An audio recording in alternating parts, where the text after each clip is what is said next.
ये लोग भक्ति के ऊपर कर्म ज्ञान आदि की महिमा का कीर्तन करके भक्ति की महिमा को नीचा दिखाने की चेष्टा करते हैं।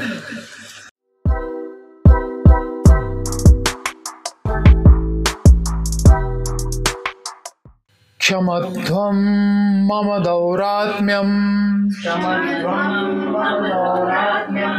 साधवो दीनवत्सलाः इति उक्त्वा अश्रुमुखः पादौ श्यालः स्वस्रो रथा गृहीत। कंस ने याचना की, हे मेरी बहन तथा मेरे बहनोई, मुझ जैसे क्षुद्र हृदय व्यक्ति पर कृपालु हो, क्योंकि तुम दोनों ही साधु व्यक्ति हो। मेरी क्रूरताओं को क्षमा कर दें। यह कहकर खेद के अश्रुओं से पूर्ण आंखों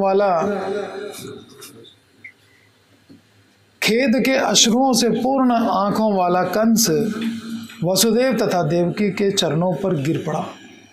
यद्यपि कंस ने असली ज्ञान के विषय में सुंदर सुंदर बातें कही, किंतु उसके विगत कर्म निंदनीय तथा क्रूर थे। इसलिए उसने अपनी बहन और बहनोई के चरणों पर गिरकर उनसे क्षमा मांगी और स्वीकार किया कि वह अत्यंत पापी है। अगला श्लोक है, मोचयामास निगडात् विश्रब्ध कन्यका गिरा देवकीं वसुदेवं च दर्शयन्नात्म सौहृदम्। देवी दुर्गा की वाणी में पूरी तरह विश्वास करते हुए कंस ने देवकी तथा वसुदेव को तुरंत ही लोहे की श्रृंखलाओं से मुक्त करते हुए आत्मीयता का प्रदर्शन किया। क्षमध्वं मम दौरात्म्यं साधवो दीनवत्सलाः इति उक्त्वा अश्रुमुखः पादौ श्यालः स्वस्रोः अथा गृहीत। तो यहाँ दीनवत्सला की जगह बंधुवत्सलाः भी पाठभेद आता है। कहीं कहीं किसी भागवत में किसी आचार्य ने दीनवत्सलाः की जगह बंधुवत्सलाः भी लिखा है। बंधुओं के प्रति वत्सल, ये तो बंधु ही हैं वसुदेव देवकी इनके।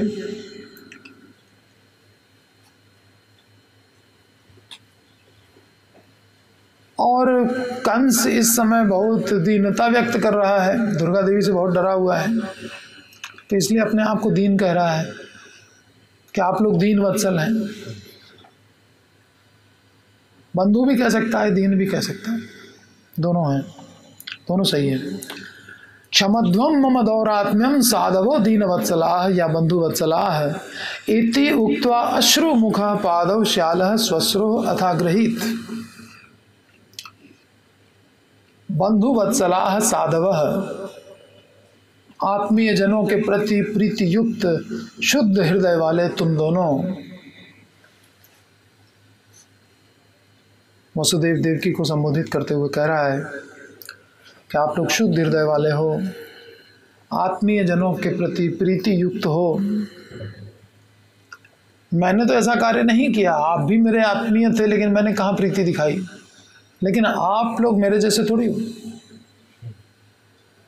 आप तो बंधुवत्सलाः साधवः, आप बंधुवत्सल साधु हैं और मैं बंधुद्रोही क्रूर हूं। मैंने देखो क्या क्या कर दिया। मम दौरात्म्यं क्षमध्वं, मम मुझ मूर्ख पापात्मा के दौरात्म्यं क्षमध्वं पुत्रवध आदि अन्याय आचरण को क्षमा कर दो। क्षमध्वम इति उक्त्वा ऐसा कहकर श्यालः अश्रुमुखः, सुखदेव गोस्वामी यहाँ पे कंस का नाम नहीं लेना चाहते हैं। जैसे सामान्य साला आंखों में आंसू भर करके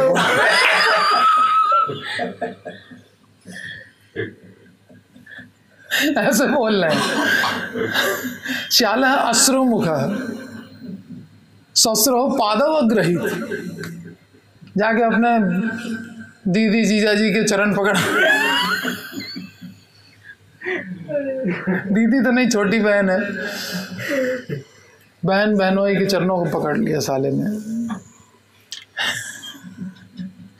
सुखदेव गोस्वामी बचते हैं कंस का नाम लेने से भी। जगह जगह उन्होंने कभी उग्रसेन का पुत्र कहा, कहीं कुछ कहा, कहीं कुछ कहा। पापी का नाम भी जबान से, भगवान का नाम आए अच्छा है, संबंध भी ले लिया नाम तो चलो वो भी ठीक है, लेकिन श्यालः अश्रुमुखः स्वस्रो पादव अग्रहीत, साला आंखों में आंसू भर के अपने बहन बहनों के चरण पकड़ रहा है।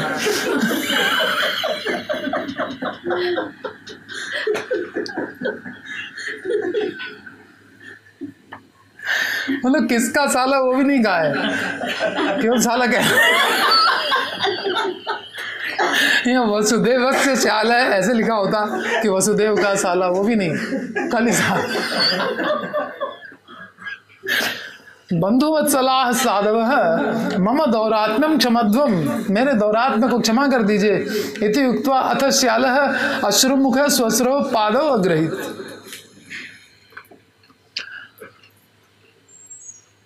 अब आचार्य लोग थोड़ा डिसेंट लैंग्वेज में ट्रांसलेशन कर रहे हैं।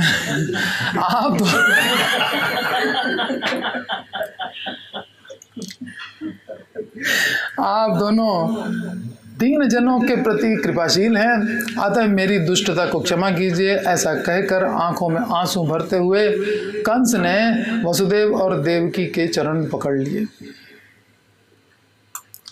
यहाँ कहा है अश्रुमुखः है,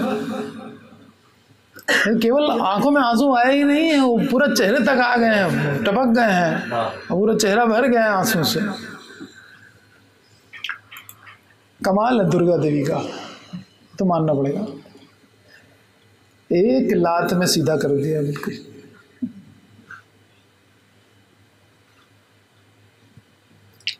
तात्पर्य, इस श्लोक में कंस का कहना है कि यद्यपि अज्ञानता के कारण मेरे प्रति पुत्र हत्या का आरोप लगता है, जो अज्ञानी हैं वो मुझे कहते हैं कि मैंने देवकी तुम्हारे पुत्रों को मार दिया।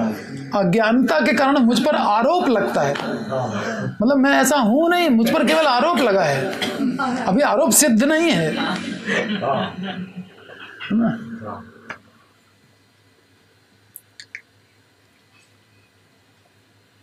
यद्यपि अज्ञानता के कारण मेरे प्रति पुत्र हत्या का आरोप लगता है, फिर भी यदि मुझ पर, मैं तो ज्ञानी हूं, पिछले कथा में कह चुका है, मैं जानता हूं कि मुझसे कुछ हुआ नहीं है। आत्मा तो खूब गुण बता दिए आत्मा के, न हंति न निबध्यते हत्वा भी सहिमान लोकान यस्य न अहंकृतो भावो बुद्धि यस्य न लिप्यते। मैं तो बस मारता हूँ, सोचता नहीं हूँ कि इसके ऊपर क्या बीत रही है। बिल्कुल बुद्धि यस्य न लिप्यते, मेरी बुद्धि उसमें लिप्त नहीं होती है। मारते जाओ, सोचने की जरूरत नहीं। कसाई नहीं बकरे काटता जाता है, सोचता थोड़ी है कि बकरे के दिल पे क्या बीत रही है, कोई मतलब नहीं। तो न हंति न निबध्यते। यद्यपि मुझ दुष्ट पर,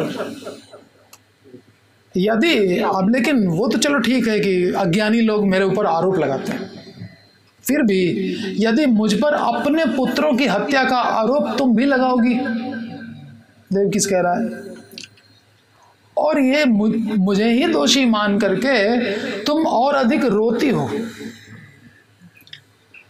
तो सचमुच ही मैं महादुष्ट और पापी हूं। तुमको रुला रहा हूं ना, इसलिए मैं महादुष्ट हूं। अब दुर्गा देवी इससे पैदा हुई है, अब डर गया देवकी से भी। हाँ, देवकी के प्रति जो साधारण स्त्री की बुद्धि थी उसकी कि साधारण स्त्री है, वो नहीं रही, ये एक्स्ट्रा ऑर्डिनरी है, इससे माफी मांग लो, वही ज्यादा फायदेमंद रहेगा।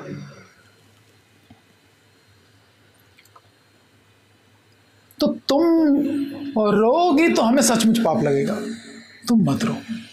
अब प्यार देखिए कितना उमड़ गया।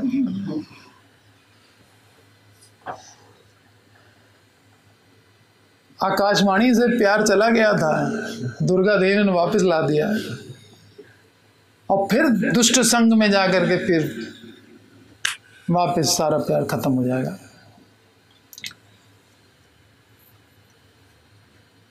तो मुझ पर कौन आरोप लगाता है? अज्ञानी लोग। लेकिन तुम आरोप लगाओगी और रोगी तो फिर सचमुच ही मैं महादुष्ट हूं, मैं महापापी हूं। क्योंकि वो बच्चे तो अपने कर्म भोग रहे थे, ये तो मैं अपनी बहन को, छोटी बहन को रुला रहा हूं, तो ये पाप तो मुझे लगेगा। तुम्हारे रोने से मुझे पाप लगेगा, उनके मरने का पाप नहीं लगा। जानबूझकर ही मैंने यह पाप कर्म किया है। अतः इससे छुटकारा पाने के लिए आप लोगों की कृपा ही एकमात्र सहारा है। वास्तव में अब कंस को दूसरा कोई सहारा नहीं दिख रहा है अपने उद्धार का। इससे छुटकारा पाने के लिए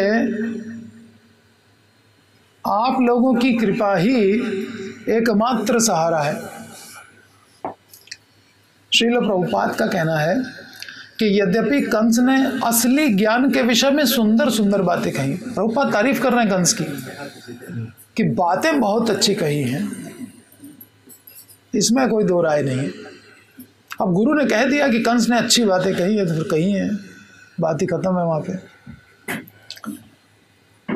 किंतु उसके विगत कर्म निंदनीय तथा क्रूर थे, इसमें भी कोई डाउट नहीं। इसलिए उसने अपनी बहन और बहनोई के चरणों पर गिरकर उनसे क्षमा मांगी और स्वीकार किया कि वह अत्यंत पापी है।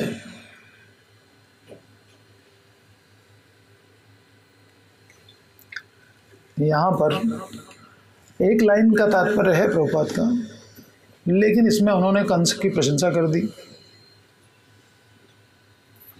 क्या प्रशंसा की? कि असली ज्ञान के विषय में कंस ने सुंदर सुंदर बातें कही हैं। सांख्य योग तो ठीक ठीक बतलाया है।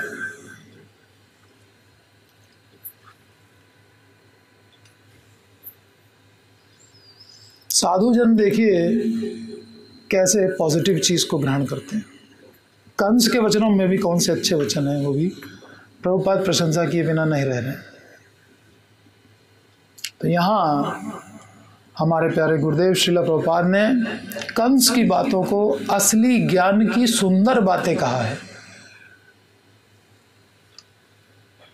हम इसे कंस की कही हुई बातें समझकर उपेक्षा कर सकते थे, नहीं नहीं ये तो कंस ने कहा है, इस पे कौन ध्यान दे। लेकिन जब प्रभुपाद ने उसको हाईलाइट किया, असली ज्ञान की सुंदर बातें कही हैं, तो अब हमारा कर्तव्य बन गया कि अब हम उस पर ध्यान दें।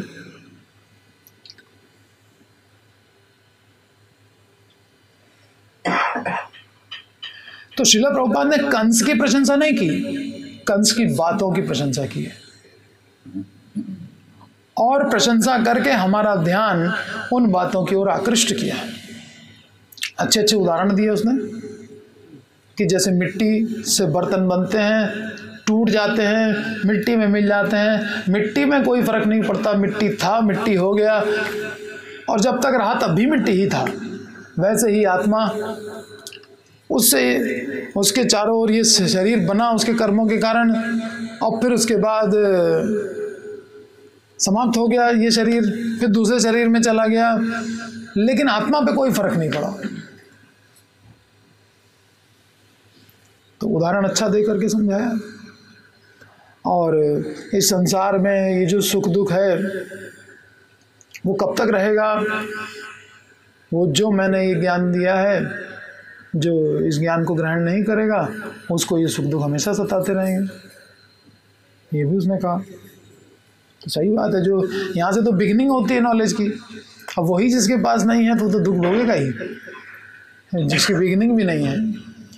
आत्मा से ही तो भगवान ने शुरू किया दूसरे अध्याय से नॉलेज देना।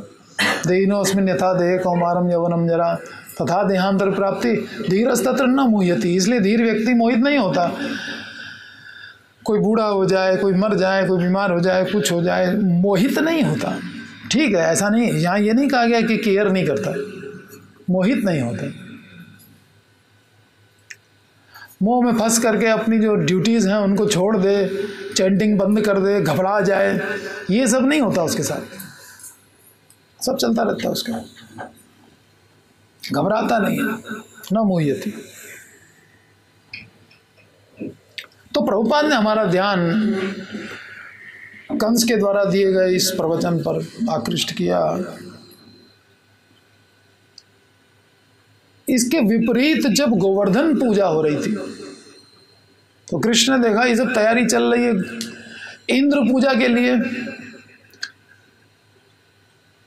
तो कृष्ण ने वसुदेव, नंद बाबा आदि, वसुदेव नहीं, नंद बाबा आदि गोपों को कन्विंस किया कि आप इंद्र की पूजा न करके गोवर्धन की पूजा करिए। और उसमें उन्होंने कर्म मीमांसा का वर्णन किया कि जब तक आप पूजा नहीं करोगे तब तक वो फल नहीं देगा। कर्म करोगे तो फल मिलेगा, कर्म नहीं करोगे तो फल नहीं मिलेगा। तो ये कौन सा ईश्वर है जो कर्म के अधीन है, जो आपके पूजा करने पर ही फल देता है? जब वर्षा होती है तो समुद्र पर भी होती है, समुद्र में किसी ने पूजा तो की नहीं थी, मछलियां आकर के इंद्रदेव की पूजा तो नहीं कर रही थी, फिर भी वहां बारिश हो रही थी। रेगिस्तान में भी बारिश हो रही थी, वहां भी किसी ने पूजा नहीं की थी। तो इस प्रकार से कृष्ण ने ऐसा प्रवचन किया कि जैसे किसी ईश्वर की नहीं, बस केवल कर्म के ऊपर ही डिपेंड रहना चाहिए। तो कर्म मीमांसा कहते हैं उसको साधु लोग ग्रहण नहीं करते। वहां प्रभुपाद जी ने सावधान किया और अन्य आचार्यों ने भी सावधान किया कि ये कृष्ण का जो प्रवचन है ये तात्कालिक है, केवल इंद्र को क्रोध दिलाने भर के लिए था। उसको जीवन में धारण मत कर लेना कि कृष्ण ने कहा है कर्म मीमांसा। तो कृष्ण का भी प्रवचन अस्वीकार करने के लिए गुरु कभी कभी कह देते हैं। भगवान बुद्ध की फिलॉसफी को नास्तिकता कह देते हैं। वेद ना मानिया बौद्ध अहिल नास्तिक, बौद्ध नास्तिक हैं। और कंस को भी सही कह देते हैं। तो अब इसके लिए गुरु की कितनी आवश्यकता है? कहाँ भगवान क्या कह रहे हैं उस बात को नहीं मानना है, और कंस कह रहा है उसकी बात माननी है। ये तो गुरु नहीं हो तो हम तो कहाँ से समझेंगे?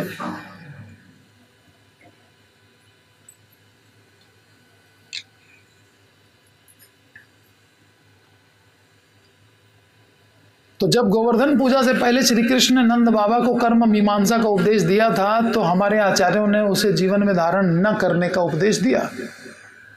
इससे सिद्ध होता है कि यदि गुरु कह दें तो भागवत में कही गई कंस की बात भी सही है, और यदि गुरु मना कर दें तो श्रीमद् भागवत में ही कही गई कृष्ण की बातें भी अग्राह्य हैं। इसीलिए कहा भागवत परोगिया भागवत स्थान है।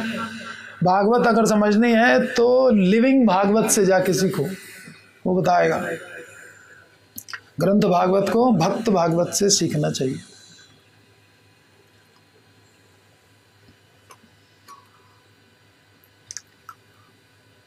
तो अब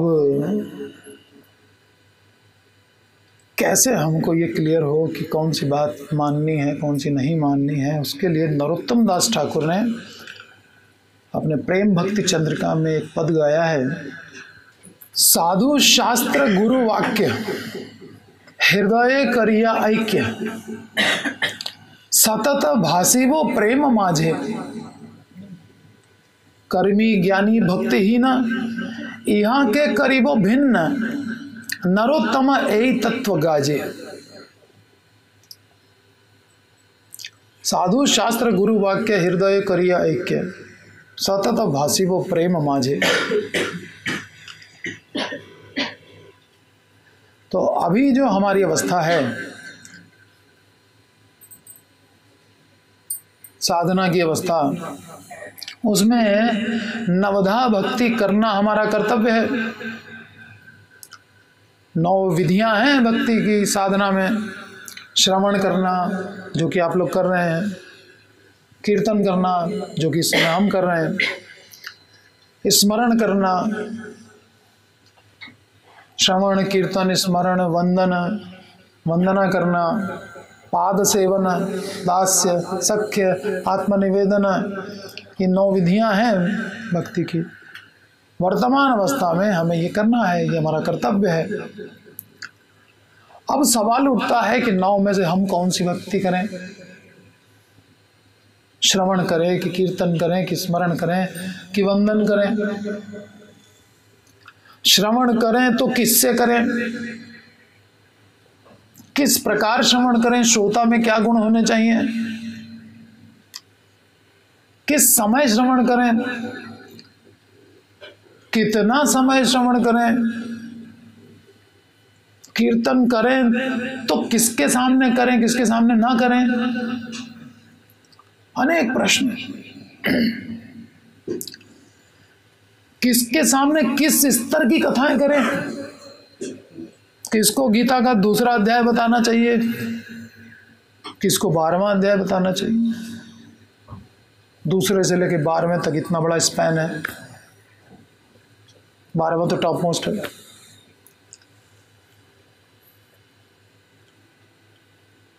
तो अनेक प्रश्न उठते हैं, ये सब कौन बताएगा? हमें कैसे पता चलेगा कि हमें क्या करना है, कब करना है और कैसे करना है? क्या करना है, कब करना है, कैसे करना है, सब चीज हमको मालूम होनी चाहिए।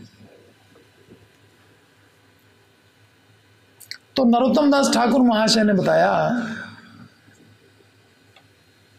कि गुरु मुख पद्म वाक्य हृदय करी महाशक्य आर ना करिय मने आशा। गुरुमुख पद्म वाक्य चित्ते ते करिया ऐक्य आर ना करिय मने आशा। अब इतने सारे जो प्रश्न थे, उन प्रश्नों के विषय में गुरु के पद्म मुख से जो भी वाणी निकली है उसको हृदय में धारण करो, वो महाशक्तिशाली है।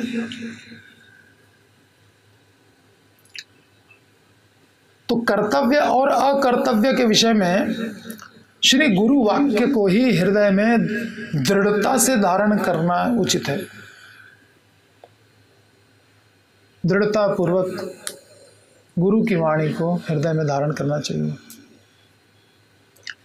नवधा में से कौन सी भक्ति करें, किस समय करें, अनेक चीजें हैं। वृंदावन धाम की परिक्रमा भी भक्ति है, गुरुमुख पद्म वाक्य सुनना भी भक्ति है। अब ये दोनों एक साथ चल रहे हो तो फिर क्या ज्यादा आवश्यक है? प्रभुपाद जी सुनने को प्रिफर करते हैं, बैठ जाते हैं भक्तिदान महाराज की क्लास में, बाकी लोग चले जाते हैं दर्शन करने। तो एक साथ अगर कई ऑप्शंस मिल रहे हो तो उसमें से हम कौन सा चूज करें? श्रवण भी करने को मिल रहा है, कीर्तन भी करने को मिल रहा है, तो अब क्या करें? दोनों एक साथ कैसे होगा?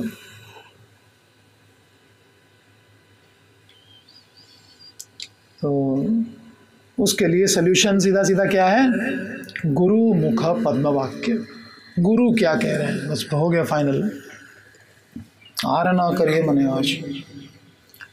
तो कर्तव्य और अकर्तव्य के विषय में श्री गुरु वाक्य को ही हृदय में दृढ़ता से धारण करना उचित है।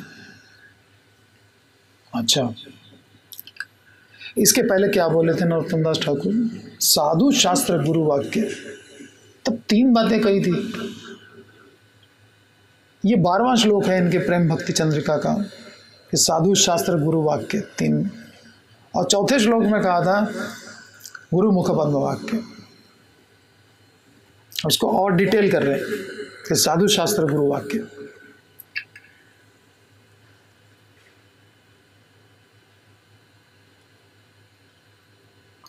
प्रश्न उठता है कि यदि गुरुदेव साधु शास्त्र वाणी के प्रतिकूल या भजन के विरुद्ध कोई आज्ञा करते हैं तो क्या वह भी बिना सोचे विचारे पालनीय है? गुरु ने ऐसी आज्ञा दे दी जो शास्त्र विरुद्ध है, क्या सोचे विचारे बगैर पालन करना चाहिए?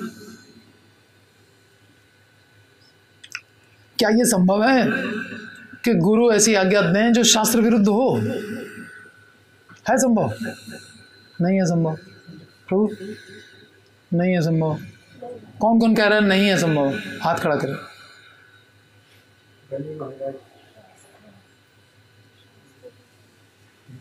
हाँ, बलि महाराज के गुरु ने उनको आज्ञा दे दी कि तो विष्णु है, इनको जो है कुछ मत देना, या देना तो सोच समझ के देना, कुछ बचा के रखो। गृहस्थ का कर्तव्य होता है, एक ही को नहीं सब कुछ दे देना होता है।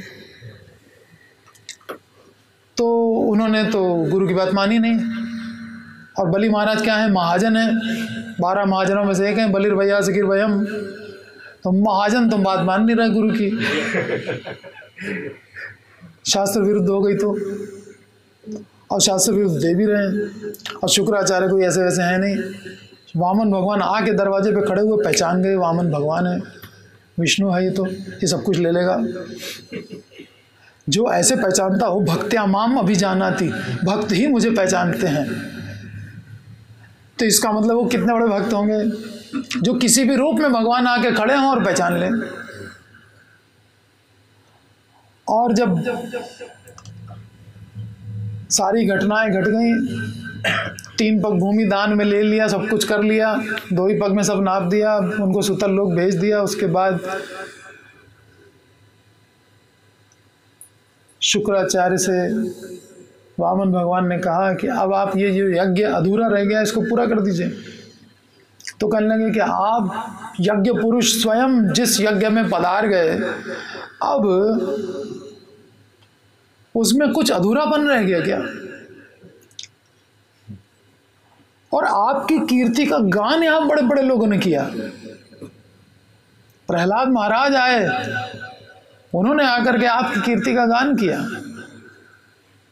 ब्रह्मा जी ने किया। तो अब जहां भगवान का नाम कीर्तन हो जाता है वहां पर तो कोई अधूरापन रहता ही नहीं है, पूर्णता हो जाती है। लेकिन आपकी अवज्ञा करने की सामर्थ्य किसमें है? आप कह रहे हैं पूरा करो तो करना पड़ेगा, इसलिए हम पूरा कराएंगे। इतना तत्व से जानने वाले शुक्राचार्य, गीता में भगवान ने कहा कवि नाम उशनास्मि, उशना कवि मैं हूँ, शुक्राचार्य मैं हूँ। अपने को मतलब शुक्राचार्य भगवान की एक विभूति है। बृहस्पति के लिए नहीं कहा, देवताओं के गुरु के लिए, शुक्राचार्य के लिए बोल दिया।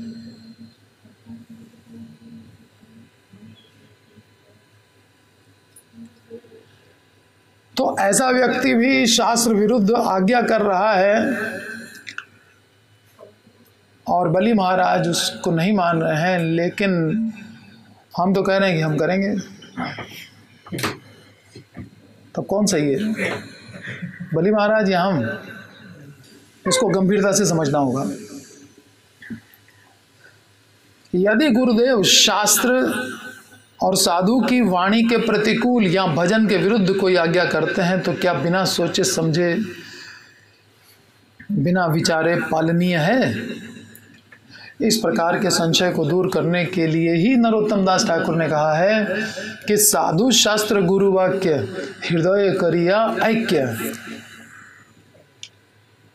अर्थात श्री गुरु वाक्य के साथ शास्त्रों तथा सदाचार निष्ठ साधुओं के वाक्य की एकता या मेल हो, तभी उसका निर्विचार परिपालन करना कर्तव्य है। कि जब सदाचार में निष्ठ साधु, साधु खाली वेश से नहीं, सदाचार निष्ठ साधु और शास्त्र, प्रामाणिक शास्त्र, शास्त्र भी वही बात कह रहा है, सदाचार निष्ठ साधु भी वही कह रहा है जो मेरे गुरु ने कहा है। अब ये बिना विचारे पालनीय है, तीनों में एकता हो गई। ठीक है।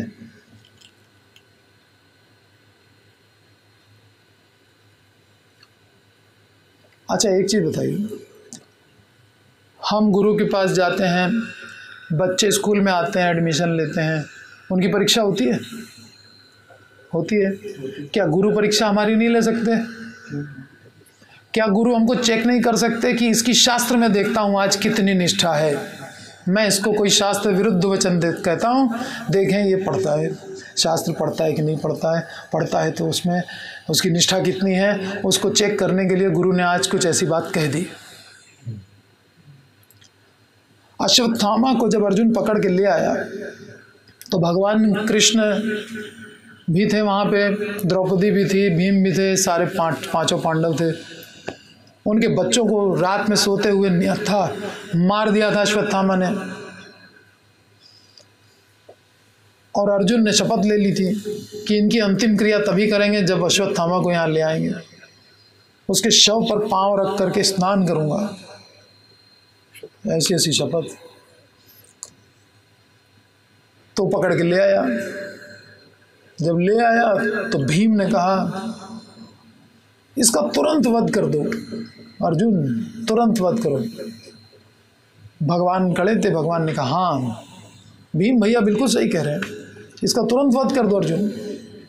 इतने में द्रौपदी कहने लगी मेरे 5 पुत्रों का वध हो गया, मैं कितनी दुखी हूँ, और ये हमारे गुरु का पुत्र है, गुरु का देहांत हो चुका है युद्ध में, जयद्रथ ने उनका सिर काट लिया, निहत्थे थे वो उस समय, और ये उनका पुत्र ही तो उनके घर का आखिरी चिराग है, और इसको भी मार देंगे तो गुरु माता का क्या होगा।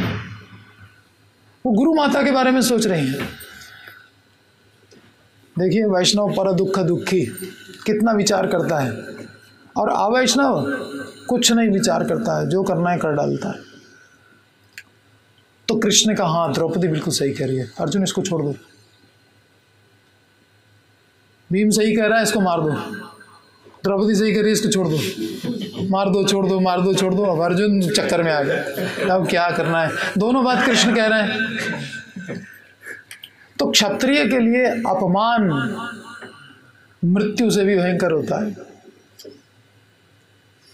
तो उसकी मणि निकाल ली, उसके यहाँ मणि हुआ करती थी, बस वो अपमानित हो गया और छोड़ दिया उसको कि गुरु माता का पुत्र भी जीवित रहा और अपमान हो गया जो मृत्यु से भी भयंकर था। दोनों बातें। यहाँ पर अब शिष्य की परीक्षा हुई ना, अर्जुन की परीक्षा हो गई। अर्जुन ने तो अपने आप को शिष्य मान, शिष्यस्ते हम शादी माम त्वं प्रपन्नम, उसके बाद की घटना है ये। गुरु तो स्वीकार कर चुका, तो गुरु ने शास्त्र ऐसी आज्ञा दे दी, 2 बिल्कुल विपरीत आज्ञा। अब अर्जुन की परीक्षा है, अर्जुन पास होकर दिखा दिया उसने। तो ये मत सोचिए कि ऐसी आज्ञा आ नहीं सकती है। ऐसी आज्ञा देना मतलब ये गुरु के प्रति दुर्भाव मन में नहीं लाना चाहिए। मेरी परीक्षा के लिए गुरुदेव ऐसा कर सकते हैं, क्यों नहीं कर सकते हैं, स्वतंत्र हैं। जैसे हम बच्चों का टेस्ट लेते हैं, वैसे हम कोई क्वेश्चन ही गलत बना दें तो जवाब ढूंढते रहो, मिल ही नहीं रहा। हाँ, तो उसमें आंसर यही होगा क्वेश्चन रॉन्ग है। हाँ,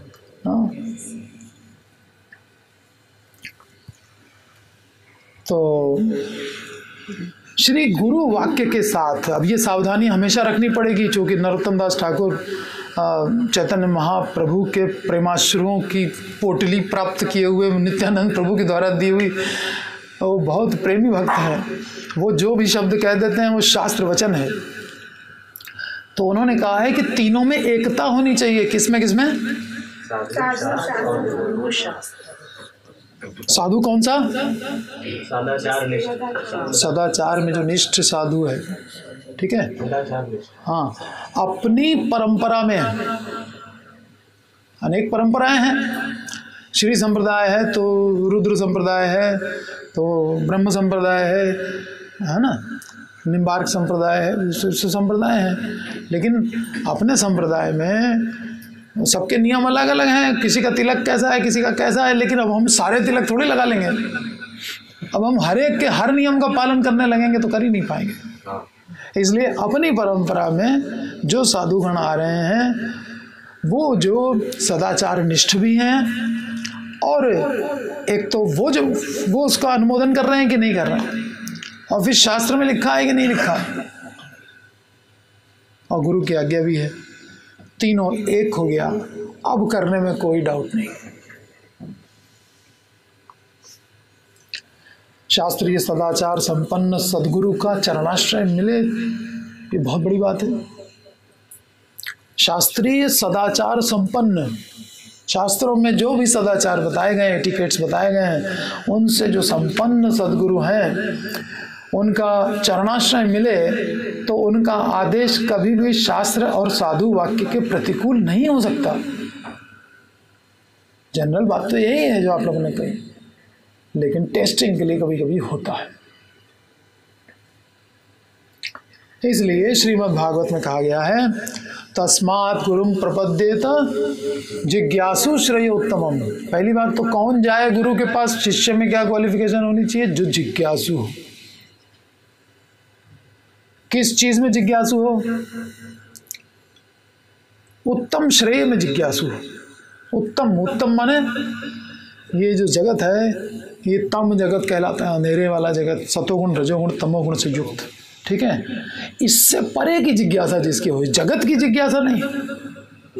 कंप्यूटर कितने का लाए, ये एम्पलीफायर कहाँ से लिया, मोबाइल कौन सा चल रहा है जिसमें हमारी वीडियो अच्छी आएगी, नहीं। उत्तम श्रेय की जिसकी जिज्ञासा है वो ही गुरु के पास जाए, टाइम बर्बाद ना करे। और गुरु कैसा हो? शाब्दे निष्णातम, शब्द ब्रह्म निष्णातम और पर ब्रह्म निष्णातम, ये दो क्वालिफिकेशन उसमें हो। हम कैसे पहचानेंगे? उपश्रम, उसका काम क्रोध लोभ मोह मद मात्सर्य सब समाप्त हो चुका होगा, उसका आश्रय ले लो, ठीक है। तो शाब्दे और परे दोनों में निष्णातम कहा गया है। और यहाँ बात क्या आ रही है? साधु शास्त्र गुरु की। इसका मतलब शास्त्र में जो निष्णात है तो वो कैसे आज्ञा शास्त्र विरुद्ध आज्ञा देगा? वो दे ही नहीं सकता, पहली बात तो ये। और दे रहा है इसका मतलब परीक्षा ले रहा है, सीधी सीधी बात है। वेद शास्त्रों में पारंगत और भगवान में भक्ति निष्ठ। श्री गुरु का चरणाश्रय करना चाहिए। वेद शास्त्रों में पारंगत और भगवान में भक्ति निष्ठ श्री गुरु का चरणाश्रय करना चाहिए, ठीक है। वह हमारे संदेह मिटा देगा, क्योंकि शास्त्र में पारंगत है। कोई भी डाउट होगा, पारंगत व्यक्ति है, सब डाउट्स क्लियर कर देगा। और पर ब्रह्म में भी निष्णात है, भक्ति युक्त भी है, इसलिए वो हमको प्रेम भी प्रदान कर देगा, ठीक है। हमारे डाउट्स क्लियर हो जाएं और भगवान से प्रेम हो जाए, बस हो गया मेरा काम पूरा। तो ऐसे सदगुरु का आश्रय ग्रहण करने से साधक के जीवन में कोई संकट नहीं आएगा। ऐसी परिस्थिति नहीं आएगी कि शास्त्र विरुद्ध आचरण आदेश बार बार आते रहें, ठीक है। वह हमारे संदेह मिटा देगा।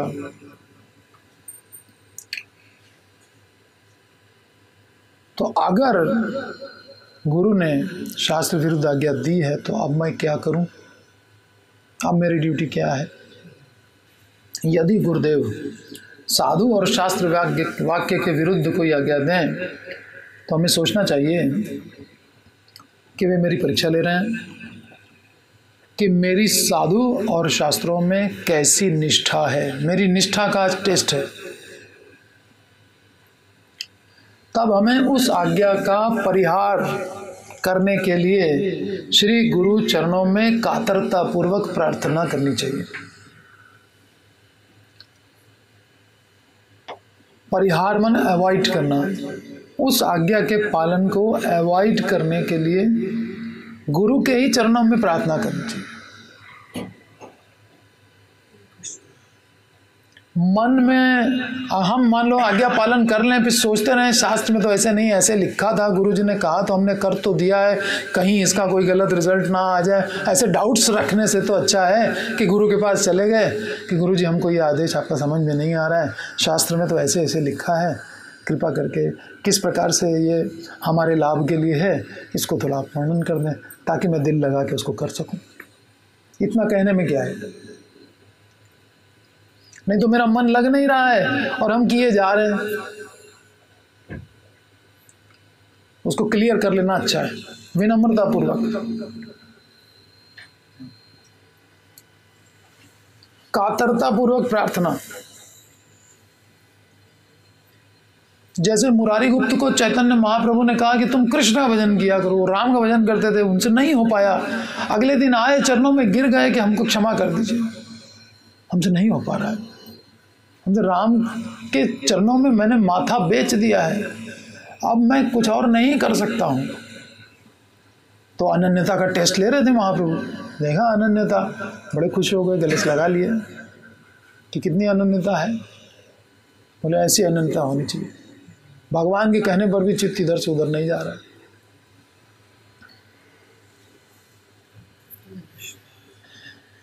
तो ऐसी कोई आज्ञा हो जो शास्त्र विरुद्ध लगे तो उसको अपना टेस्ट मानना चाहिए। किस चीज़ का टेस्ट हो रहा है? मेरी निष्ठा का टेस्ट हो रहा है, मेरी शास्त्र के प्रति और साधु के प्रति क्या निष्ठा है, और उस आज्ञा को अवॉइड करने के लिए हमें गुरु के चरण कमलों में कातरतापूर्वक प्रार्थना करनी चाहिए। अच्छा, उस प्रार्थना के बावजूद यदि वे अब भी वही आदेश देते रहें, नहीं तुमको यही करना है, हाँ अब क्या करें, तो इसको अपनी कठिन परीक्षा समझना चाहिए। पहले केवल परीक्षा समझ रहे थे, इसका मतलब बहुत अब टफ एग्जामिनेशन हो रहा है मेरा आज।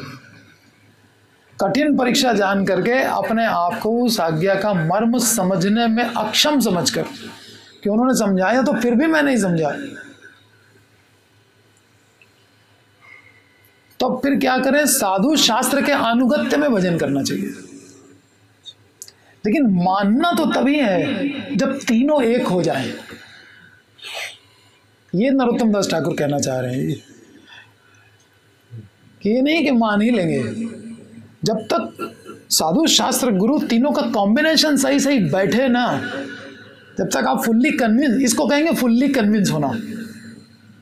गुरु ने आज्ञा दी, भक्त लोग भी यही बात कहते हैं और शास्त्र में भी यही लिखा है, ये तीन चीजें जब तक ना हो तब तक पालन नहीं करना। शास्त्र में लिखा है, पढ़ लिया और करने लग गए, शास्त्र में तो लिखा है कर्म मीमांसा, अब पढ़ लो और करने लग जाओ, नहीं। साधु और गुरु क्या कह रहे हैं, वहां से कंसल्ट करना जरूरी है।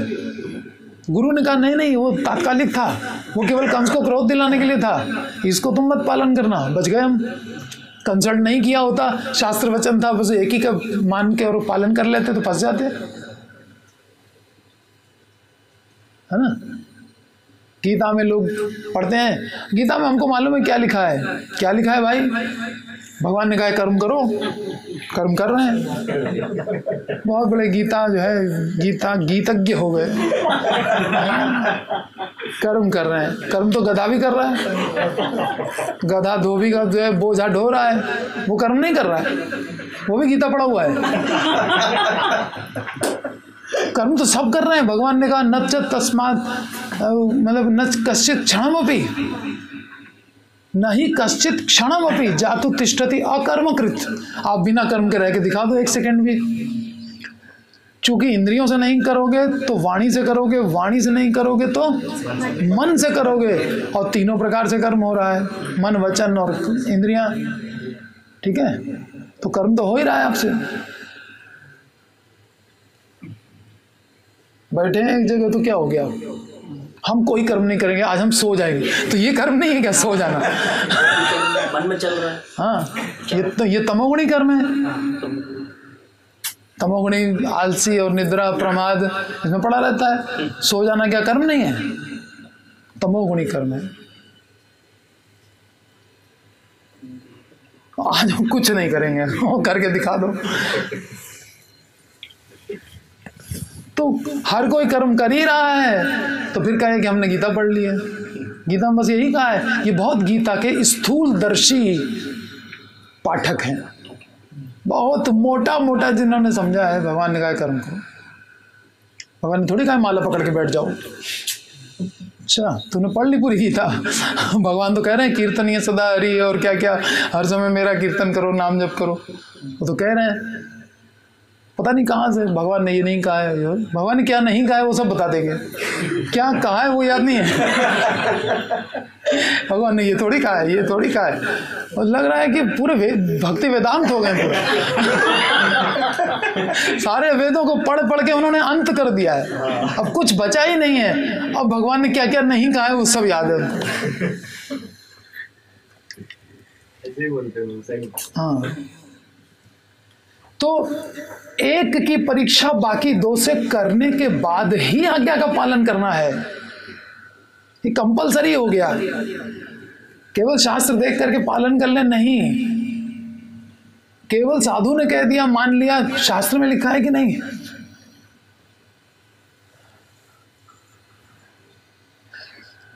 साधु आचारवान है कि नहीं, शास्त्र बताएगा ना। ऐसे देखने में तो कोई भी साधु बन सकता है, बहुत अच्छी ड्रेसिंग की जा सकती है।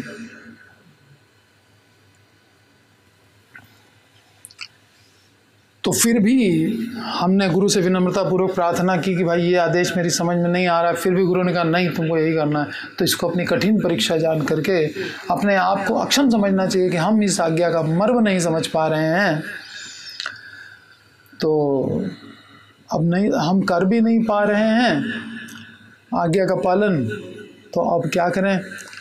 तो साधु और शास्त्र के अनुगत्य में ही कुछ करें, ताकि साधु और शास्त्र हमको समझाएं। अब गुरु ने समझाया तो समझ में आया नहीं है मेरे, तो साधु शास्त्र को फिर से बार बार समझने की, शास्त्र पढ़ने की कोशिश करें, ताकि मेरे गुरु की आज्ञा को हम समझ पाएं। यहाँ साधुओं से कंसल्ट करें कि भाई उन्होंने ऐसी आज्ञा दी है तो क्यों दी है, वो लोग हमको मार्गदर्शन करेंगे। ठीक है, तो दूर रहकर छोड़ नहीं देना है, भले विलंब हो। प्रभुपाद को कब आज्ञा दी थी भक्ति सिद्धांत महाराज ने? फर्स्ट मीटिंग में 22 में। और प्रभुपाद जी ने ये मिशन कब स्टेब्लिश किया? कब निकले यहाँ से प्रचार के लिए? 65। कितने साल हो गए? 43 ईयर्स। 43 साल लगा दिए। 43 साल तक तैयारी करते रहे। ठीक है ना? गुरु आज्ञा भूले नहीं। 43 साल में भी करना है। ठीक है, इस संसार में परिस्थिति ऐसी बनती है कि गुरु शिष्य भी एक साथ नहीं रह पाते, कोई जीव एक साथ नहीं, माता पिता बच्चे के साथ नहीं रह पाते, परिस्थितियां बदलती रहती हैं। लेकिन आज्ञा को भूलना नहीं है। प्रभुपाद ने दिखा दिया, 43 साल बाद भी वो काम करके दिखाई दिया।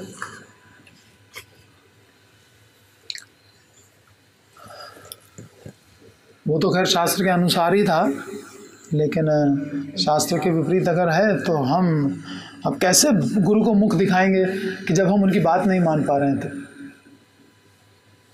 इसलिए दूर रह करके उसका चिंतन मनन करते रहना है, कंसल्ट करते रहना है साधुओं से, शास्त्रों से, कि हम वो समझ पाएं जो उनका कहने का मतलब था। तो साधु शास्त्र के अनुगत्य में रह करके भजन करना चाहिए। शास्त्र वाक्य और साधु वाक्य के प्रतिकूल गुरु वाक्य का आचरण न करें। तीने ते करिया ऐक्य। और श्री गुरु के प्रति अश्रद्धा न रखें कि उन्होंने ऐसा आदेश क्यों दे दिया जो मेरे समझ में नहीं आ रहा है। उन्होंने मेरे हित के लिए दिया होगा, लेकिन हम अपना हित अहित नहीं समझ पा रहे हैं। हमने उनसे पूछा भी तो भी हम नहीं समझ पाए। हम यह है कि गुरु से बार बार नहीं पूछते, चलो साधु लोगों से पूछते, उनके जो सीनियर डिवोटीज हैं, है ना, सीनियर शिष्य हैं, उनसे वो कंसल्ट करेंगे। किसी न किसी तरह से हम उसको समझने की कोशिश में तो लगे ही रहेंगे। तो शास्त्र वाक्य और साधु वाक्य के प्रतिकूल गुरु वाक्य का आचरण ना करें। जब तक मेरा मन बुद्धि उसको बिल्कुल एक न कर पाए तब तक आज्ञा पालन नहीं करना चाहिए, और श्री गुरु के प्रति अश्रद्धा या अवज्ञा भी न दिखाएं। पालन तो करना ही है। अब देखिए, श्रुति शास्त्र अनेक प्रकार के, शास्त्रों की गिनती 4 वेद, 18 पुराण, 108 उपनिषद, क्या क्या है। किसी किसी शास्त्र में कर्म, ज्ञान आदि की प्रधानता बताई गई है। जो रजोगुणी लोगों के उत्थान के लिए, उनको सतोगुण तक लाने के लिए शास्त्र हैं। 18 पुराण हैं, जिसमें से 6 पुराण जो हैं वो तमोगुणी लोगों को के स्तर को ऊंचा उठाने के लिए हैं, और 6 ऐसे हैं जो रजोगुणी लोगों को ऊपर उठाने के लिए हैं, और 6 जो है सतोगुणी व्यक्ति को दिव्य स्तर तक ले जाने के लिए हैं। तो सब में अलग अलग बात को हाईलाइट किया गया है।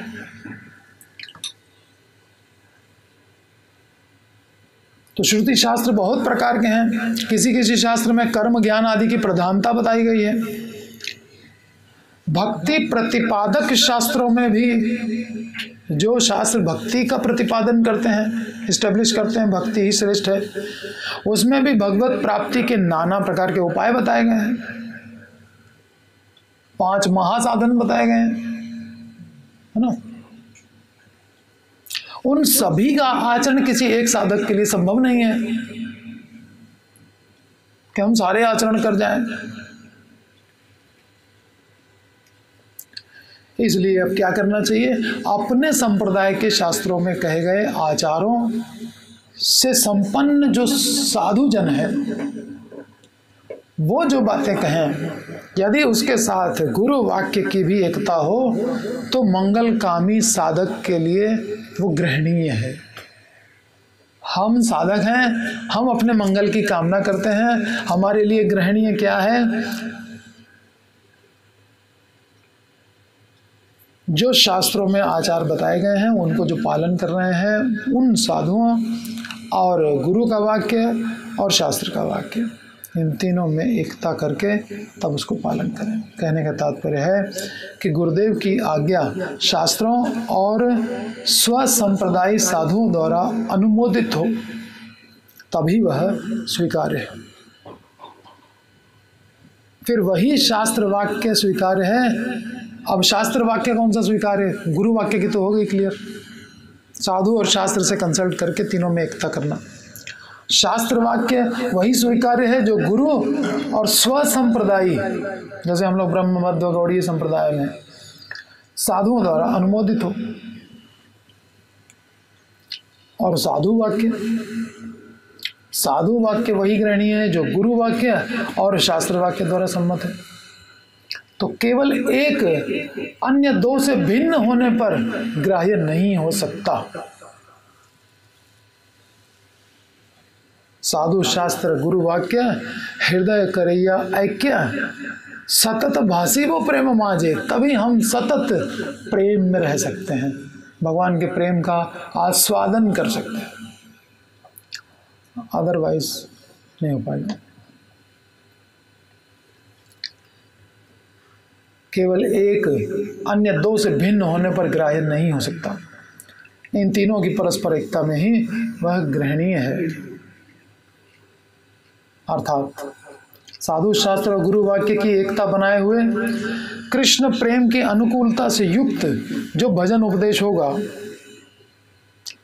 उसी को हृदय में सुदृढ़ता से धारण करने से शीघ्र ही भजन की बाधाएं दूर हो जाएंगी और प्रेम का आविर्भाव होगा।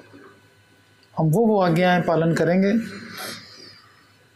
जो तीनों में एकता लाती हैं, साधु शास्त्र गुरु में। तो क्या होगा, हमारे भजन में जो बाधाएं हैं वो दूर हो जाएंगी और जो हमें चाहिए भगवत प्रेम वो प्राप्त हो जाएगा, उसका आविर्भाव होगा मेरे हृदय में। ठीक है, लेकिन ये जब तक नहीं करेंगे, तीनों को एक करके और आज्ञा का पालन, तब तक बात बनेगी नहीं, वो प्रेम का आविर्भाव नहीं होगा। और एक बार हमने पालन कर लिया, इस प्रकार से प्रेम का आविर्भाव हो गया, तो जब प्रेम प्रकट हो गया तो प्रेम का आस्वादन भी होगा। आविर्भाव होना माने प्रकट होना, और प्रकट होने के बाद उसका आस्वादन होगा। और जब प्रेम का आस्वादन कर लिया तो प्रेमी भक्त धन्य हो गया। जिसके लिए मनुष्य जीवन दिया था भगवान ने, वो काम आज पूरा हुआ। भगवत प्रेम का आस्वादन मिला तो फिर उसको छोड़ेगा? फिर उसको कभी छोड़ेगा नहीं। फिर चाहे कुछ कर लो, फिर चाहे 22 बाजारों में बेतों से मारो, वो छोड़ेगा नहीं। फिर चाहे उसको जहर पिलाओ, चाहे वो घर छोड़ के चली जाए, स्त्री हो कुछ हो, मीराबाई छोड़ने वाली नहीं। उस सर पे कफन बांध करके चलते हैं ऐसे भक्त।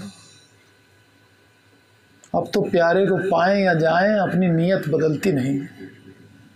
वो नीयत नहीं बदलते बात बात में, अरे बड़ा कष्ट आ गया है, भक्ति छोड़ो कुछ और कर लेते हैं, ज्ञान में मुक्ति मिल जाएगी। नहीं, अपनी नीयत बदलती नहीं। सर पे बांधे हैं हमने तो कफनी, लिए जान हथेली पे अपनी। अब तो प्यारे को पाएं या जाएं, अपनी नीयत बदलती नहीं। जाएगा मतलब मम जन्मनि जन्मनीश्वरी, भले जन्म जन्म लेने पड़े, लेकिन हम उस पथ को नहीं छोड़ सकते। तो जब प्रेम का आस्वादन होगा तो प्रेमी भक्त धन्य हो जाएगा। फिर उसी भगवत रस माधुरी के आस्वादन में प्रेमी भक्त सदैव डूबा रहेगा। सतत भासी वो प्रेम माझे। फिर इसी पद में और आगे देखिए, नरोत्तम दास ठाकुर कह रहे हैं, कर्मी ज्ञानी भक्तिहीन यहाँ के करीबो भिन्न, नरोत्तम यही तत्व गाजे।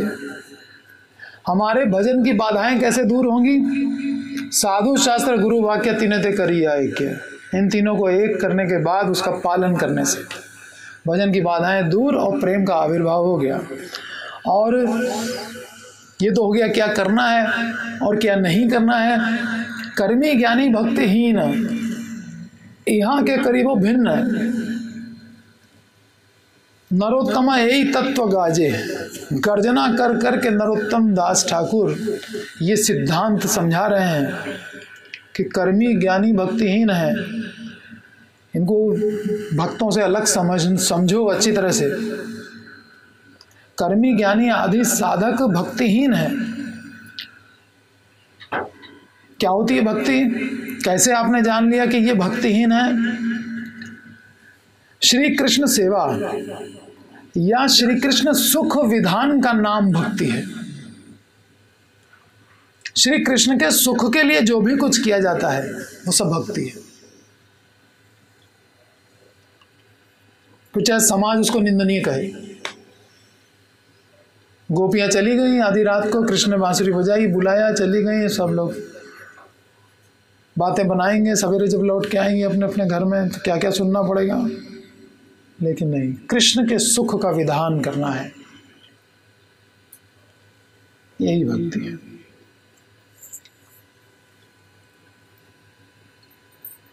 कृष्ण की सेवा और कृष्ण के सुख का विधान, इसका नाम है भक्ति। और कर्मी ज्ञानी आत्म सुख का अन्वेषण करते हैं। क्या खोजते रहते हैं वो हमेशा?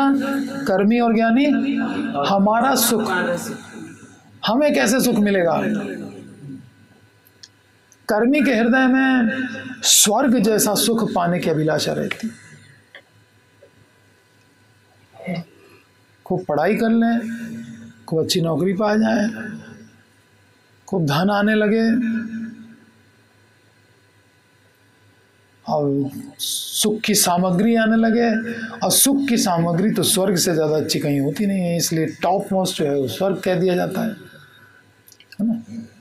मटेरियल वर्ल्ड में स्वर्ग में सबसे ज़्यादा सुख की सामग्री है।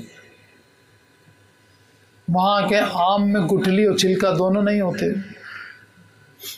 केवल जूस ही जूस रहता है।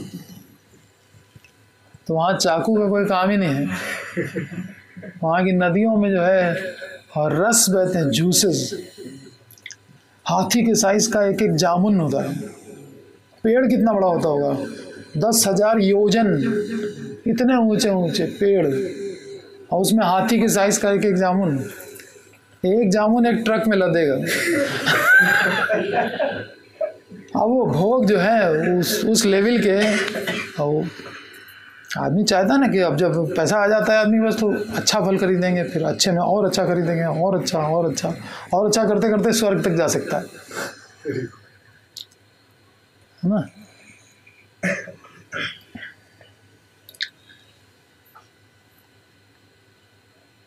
आत्म सुख का अन्वेषण करता है कर्मी, और ज्ञानी के चित्त में मुक्ति लाभ करने की कामना विद्यमान है, मैं मुक्त हो जाऊं। और कृष्ण की सेवा हो चाहे नहीं हो, तुम्हारी प्रॉब्लम सॉल्व होनी चाहिए, तुमको जन्म मरण से छुटकारा मिल जाए, और कृष्ण की को जरूरत हो भोजन की और किसी चीज की तो कोई है ही नहीं, ऐसे होगा। ये है ज्ञानी, मुक्ति चाहता है, लीन हो जाएंगे भगवान में। बहुत बड़ा मानते हैं समाज में लोग, लीन हो गए, अपना अस्तित्व ही समाप्त कर लिया, दो रहे ही नहीं, एक हो गए, सेवा कौन करेगा। सेवा से बचना चाहते हैं ज्ञानी कर्मी। और भक्ति क्या है? केवल श्री कृष्ण का सुख, अपने सुख का लेश मात्र भी ना हो, इसका नाम भक्ति है। तो अब ये लोग जो हैं, जो कर्मी ज्ञानी हैं, क्या ये लोग श्रवण कीर्तन आदि नवदा भक्ति का कोई अंग नहीं करते हैं? करते हैं। ये लोग अपने अपने फल लाभ की आशा से कर्म ज्ञान आदि साधना के साथ साथ श्री हरि का श्रवण कीर्तन आदि भजन भी किया करते हैं। मैटीरियल सक्सेस के लिए भजन को भी करते रहते हैं साथ साथ। क्यों? चैतन्य चरितामृत में एक सिद्धांत कहा गया है कि भक्ति बिनु कोनो साधन दीते नारे फल। भक्ति के बिना कोई भी साधन कुछ फल देगा ही नहीं। आप करते रहो कर्म, ज्ञान लेते रहो, मुक्ति नहीं मिलेगी। भक्ति बिनु कोनो साधन दीते नारे फल, सब फल दे भक्ति स्वतंत्र प्रबल। भक्ति कैसी है? वो अकेली सब कुछ दे देगी, कर्म का भी फल दे देगी, ज्ञान का भी फल दे देगी, भक्ति का भी फल दे देगी। इतनी प्रबल है और स्वतंत्र है। लेकिन कर्म और ज्ञान डिपेंड है भक्ति पर। तो ये बात इन लोगों को पता लग जाती है कहीं से, तो वो लोग जो है कहते हैं हाँ भाई, माला भी उठा लेते हैं, तो जब भी करते रहते हैं कर्मी। अंदर से भौतिक सुख लाभ की आकांक्षा है, कृष्ण सुख से इतर।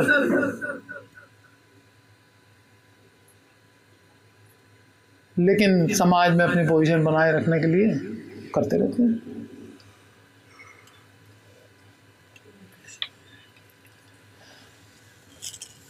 तो ये सकाम होने के कारण भक्तिहीन है। प्रेजेंट कंडीशन में ये भक्तिहीन है। हाँ, एक श्लोक भागवत में कहा गया है, अकाम सर्व कामो वा मोक्ष काम उदारधि तीव्रण भक्ति योगेन यजेत पुरुषम परम। अगर आप अकाम हैं या सकाम हैं तो भी तीव्र भक्ति योग के साथ में परम पुरुष का भजन करो। लेकिन वर्तमान में तो अकाम सकाम ही है ना, तो वो संग करने योग्य नहीं है। या बात यह आ रही है कि हम कैसे भगवत प्रेम प्राप्त करें, कैसे मेरे भजन की बाधाएं दूर हों। तो ये बाधाएं बताई जा रही हैं कैसे दूर होंगी। ये कर्मी ज्ञानी का संग छोड़ दो। कर्मी भी उसको कहते हैं जो शास्त्र की आज्ञा के अनुसार चलता है और स्वर्ग प्राप्ति की इच्छा करता है। आजकल तो वो भी नहीं कोई कर रहा है, वो तो शास्त्र विरुद्ध कर्म में जो लगे हैं उनका संग तो करना ही क्या है, उनका तो कदापि संग नहीं करना चाहिए। तो ये सब सकाम होने के कारण भक्तिहीन है। भगवान की सेवा की अभिलाषा इनके हृदय में कभी नहीं जगती है। वे केवल फल सिद्धि के लिए ही भजन करते हैं। इसलिए नरोत्तम दास ठाकुर कह रहे हैं कर्मी ज्ञानी भक्तिहीन, यहाँ के करीबो भिन्न। इसको अलग समझना। किससे अलग समझना? भक्ति का जो सबसे कनिष्ठ अधिकारी है, लोएस्ट लेवल का, कनिष्ठ मध्यम उत्तम 3 अधिकारी होते हैं भक्ति में, उसमें जो कनिष्ठ है, जो अर्चायाम एव हरये या पूजते श्रद्धये हते, जो श्रद्धा के साथ अर्चा विग्रह की पूजा करता है, ये कनिष्ठ अधिकारी भक्तों के साथ उतना संबंध नहीं बनाता।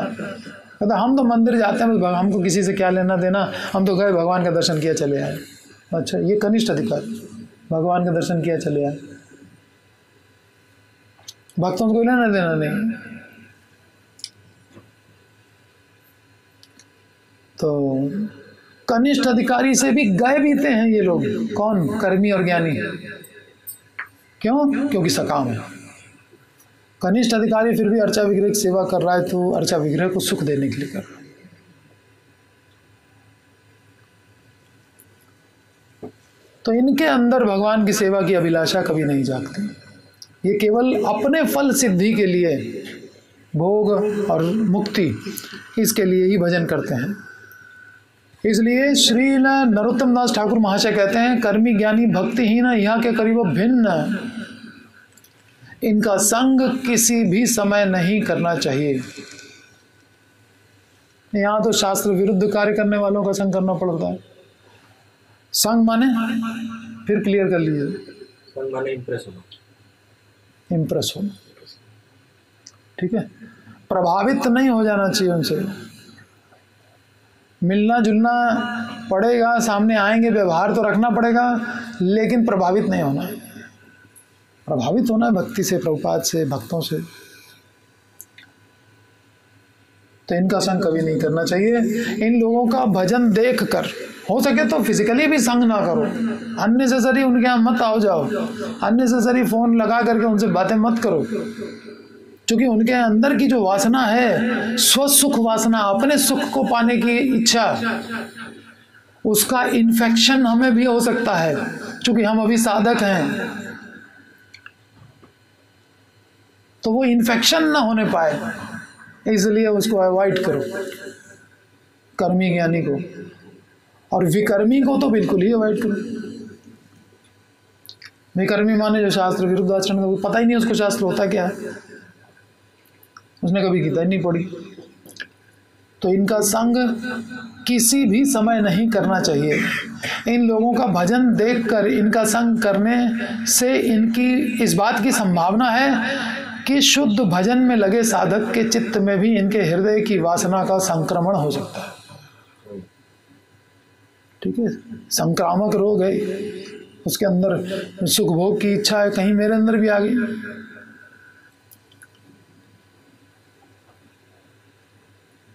अब कोई कहे नहीं मेरी श्रद्धा बहुत दृढ़ है, हमें नहीं होगा इन्फेक्शन। अच्छा, यदि हमारी श्रद्धा दृढ़ है तो हो सकता है कि संक्रमण तो ना हो, लेकिन भिन्न प्रकृति वाले कर्मी और ज्ञानी के संग से चित्त में वेदना तो जरूर होगी कि देखो कर रहा है भगवान का भजन और चाह रहा है अपना सुख। इससे हमारे मन में पीड़ा तो होगी। ठीक है, उसका इन्फेक्शन मेरे को नहीं आ रहा है, लेकिन उसकी हालत देख करके पीड़ा तो होगी कि किस दशा में जी रहा है, कितनी उत्कृष्ट है कृष्ण भक्ति। मनुष्य की देह मिली कृष्ण भक्ति करने के लिए, मार्गदर्शन मिला प्रभुपाद जी के द्वारा, फिर भी स्वसुख वासना।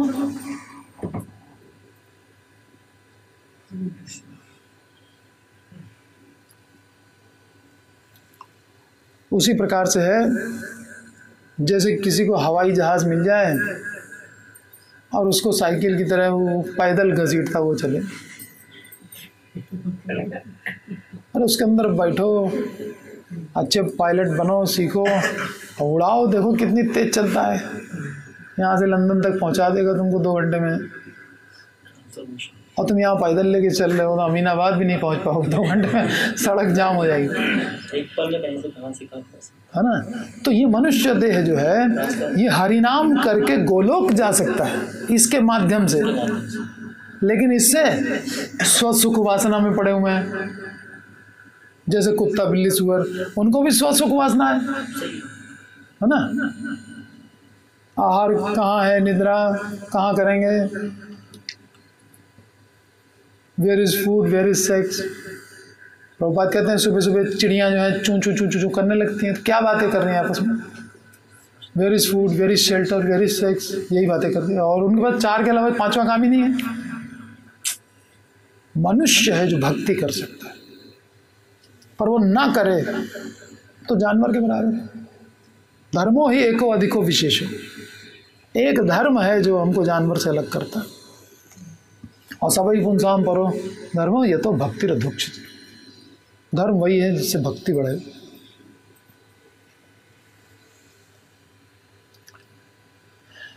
तो संक्रमण होने की संभावना है, और अगर हमारी श्रद्धा बहुत पक्की है तो संक्रमण नहीं होगा, तो मन में दुख तो आएगा, चित्त में वेदना होगी।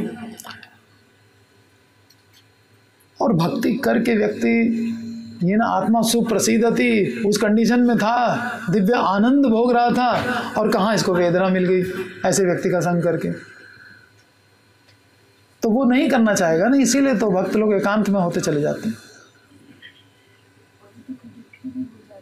हाँ, वो भी होते हैं।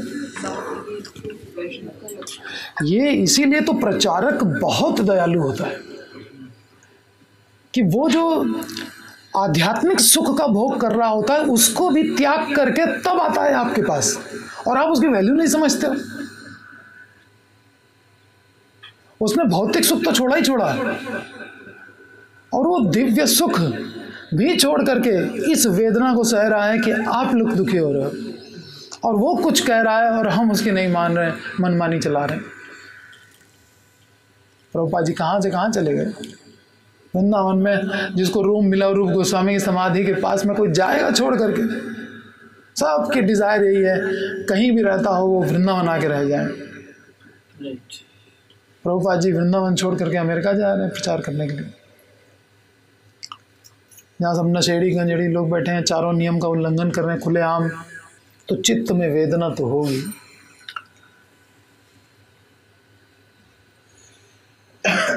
कारण ये लोग भक्ति से ऊपर कर्म ज्ञान आदि की महिमा का कीर्तन करेंगे कभी कभी। ठीक है,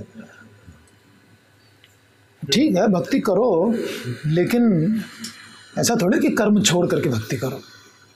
देखो वो नहीं कर रहा है, देखो ये नहीं कर रहा है, देखो जॉब भी करता है, इतनी सैलरी भी है, भक्ति भी कर रहा है, हम भी वैसा करो। तो ये कुछ बनो तब लोग तुम्हारी बात सुनेंगे, ये मेंटालिटी बहुत लोगों की है। खुद पहले कुछ इस्टेब्लिश होकर के दिखाओ, ये मिसगाइडेंस है। टाइम है उसके पास बन के दिखाने का, आपको कैसे मालूम कि उसके पास इतना टाइम रखा हुआ है? उसको आज से क्यों नहीं भक्ति में लगा रहे हो, उसका टाइम खराब कर रहे हो?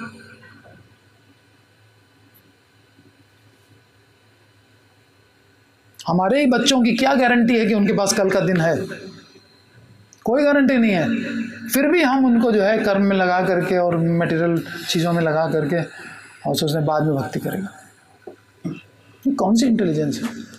ये सीरियसनेस नहीं है। तो ये लोग भक्ति के ऊपर कर्म ज्ञान आदि की महिमा का कीर्तन करके भक्ति की महिमा को नीचा दिखाने की चेष्टा करते हैं।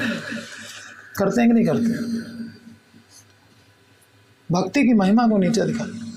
भक्ति क्या आप एजुकेटेड होंगे तभी कोई एक्सेप्ट करेगा? सुखदेव गोस्वामी को तो ऐसे ही लोग एक्सेप्ट कर रहे थे। शरीर पे एक कपड़ा तक नहीं था, ना कोई मोबाइल फोन था, ना कोई वस्त्र था, ना कोई घर था। माता पिता को भी पैदा होते से ही छोड़ दिया, कुछ नहीं है। लोग हंसी उड़ा रहे हैं, मजाक कर रहे हैं उनके साथ में। लेकिन वो जब बैठ जाते हैं कथा करने के लिए तो व्यासदेव और नारद जी बैठ के सुनते हैं। उनके गुरु, उनके परम गुरु, क्या क्वालिफिकेशन देख करके सुखदेव गोस्वामी के सामने सब बैठ गए। केवल भक्ति ना, उनकी कौन सी मटेरियल क्वालिफिकेशन थी? मटेरियल क्वालिफिकेशन वाला तो बैठा था नीचे, सुन रहा था परीक्षित, पूरी पृथ्वी का राजा, वो सब छोड़ छाड़ करके आके बैठ गया सुनने के लिए। तो ये श्रवण, ये भक्ति की पहली सीढ़ी, वो कितनी महत्वपूर्ण है। हम पहले कुछ बनेंगे तब जो है वो प्रीचिंग करेंगे, ये करेंगे, ये सब बेकार की बात है। ये सब टाइम खराब करना और रिस्क लेना, टाइम पता नहीं कितना है मेरे पास, क्यों हम रिस्क लेंगे? तो इनका संग क्यों नहीं करना चाहिए?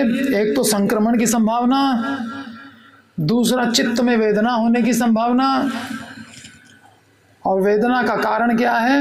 ये लोग भक्ति से ज्यादा बताने लग गए कहीं कर्म को, ज्ञान को। ज्ञान को भी भक्ति से ज्यादा नहीं बताया जा सकता। भगवान की सेवा की वासना किसी की जाग गई, भगवान की ही सेवा करें, भगवान को खुश रखें। पढ़ा लिखा है, नहीं पढ़ा लिखा है, कितना गीता पढ़ा है, नहीं, देखिए उल्टी उल्टी गीता पढ़ता था एक व्यक्ति, लेकर के बैठा रहता था। चैतन्य महाप्रभु उससे कितने प्रसन्न हो गए। गुरु ने कहा कि तुम गीता पढ़ा करो, पढ़ा लिखा था नहीं, अब वो उल्टी, अब गुरु की आज्ञा का पालन कर रहा है। ये तो शास्त्र के अनुकूल आज्ञा है, ये तो विरुद्ध नहीं है कि उसमें बैठ के साधु उससे कंसल्ट करेंगे। जब शास्त्र के अनुकूल है फिर कंसल्ट करने क्या मतलब? विरुद्ध हो तो कंसल्ट की बात आई है, अनुकूल में नहीं। अब बैठ गया लेके, सब मजाक उड़ाते थे। चैतन्य महाप्रभु आए, तो क्या कर रहे हो? गीता पढ़ रहे हैं। तो उल्टी पकड़ रखी है, बोले हमको पढ़ना नहीं आता है। तो क्या पढ़ रहे हो? बोले गुरु ने कहा है। तो तुम पढ़ नहीं रहे हो, तुम्हारे आंसू कैसे आ रहे हैं? बोले भगवान अर्जुन का रथ चला रहे हैं। भगवान होकर के, supreme personality of God head, सारे जगत के मालिक, अपने भक्त के प्रति इतने वत्सल हो गए कि उनका रथ हाँकने लग गए। उनको कोई ये नहीं है कि हम इतने ऊंचे पद वाले हैं तो हम इतना छोटा काम क्यों करें। अपने भक्त के लिए वो सब कुछ करने को तैयार हो जाते हैं। तो भगवान की इसी भक्त वत्सलता को विचार कर करके मेरे आंसू बहते हैं। चैतन्य महाप्रभु, तुमने गीता समझ ली, तो भक्ति के लिए पढ़ा लिखा होना जरूरी है। कोई ज्ञान की जरूरत नहीं पड़ी, गुरु आज्ञा पालन किया, हो गए भक्त। ज्ञान लो, फिर ये बनो, फिर दुनिया को बन के दिखाओ, उसके बाद जो है तब प्रीचिंग करो। ये भ्रमित करने वाली बात। ठीक है, वो करके आदमी कर रहा है, अच्छा है, लेकिन अब जिसने नहीं किया उसको भी उसी पाथ पे डाल दो, उसका टाइम खराब करना ठीक नहीं।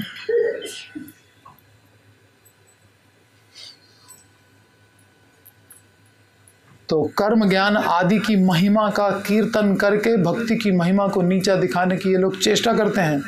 इसलिए कल्याणकामी साधक का इन लोगों के सानिध्य से दूर रहना ही हर प्रकार से अच्छा है। मत रहो, अपना भजन करो। फिर ऐसे कर्मी ज्ञानी और इस मार्ग में ढकेलने वाले चाहे अपने परिवार के ही क्यों ना हो, जरूरी थोड़ी कि कर्मी ज्ञानी कहीं बाहर से आएंगे, कोई हो।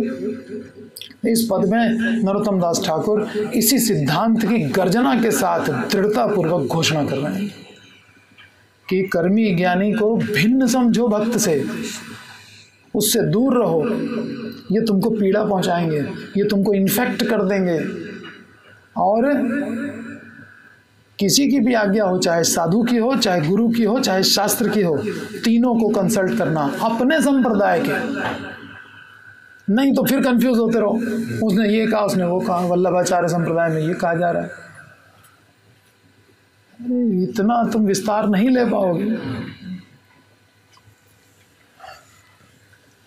अगले श्लोक में सुखदेव गोस्वामी कह रहे हैं, तो ये सारी व्याख्या इसी उद्देश्य से हुई कि प्रभुपाद जी ने कंस की प्रशंसा कर दी कि इन्होंने जो भी कुछ कहा है वो शुद्ध ज्ञान के विषय में अच्छी अच्छी बातें कही हैं। तो गुरु जब कह देते हैं तो भगवान की बात को भी नहीं माना जाता है, और गुरु जब कह देते हैं तो कंस जैसे की बात भी सही मानी जाती है। ठीक है, तो साधु शास्त्र गुरु। आगे कह रहा है, मोचयामास निगढ़ात् विश्रब्धः कन्यका गिरा देवकीं वसुदेवं च दर्शयन्नात्मसौहृदम्। कन्यका गिरा विश्रब्धः, देवी के वाक्यों में विश्वास करके। कन्यका गिरा, गिरा माने वाणी, कन्यका माने उस कन्या की जो बाद में देवी बन गई। कन्यका गिरा, देवी की वाणी, और विश्रब्ध, विश्वास करके, आत्म सौहृदम दर्शयन, अपने प्रिय वचनों द्वारा अपना बंधु भाव प्रकट करता हुआ।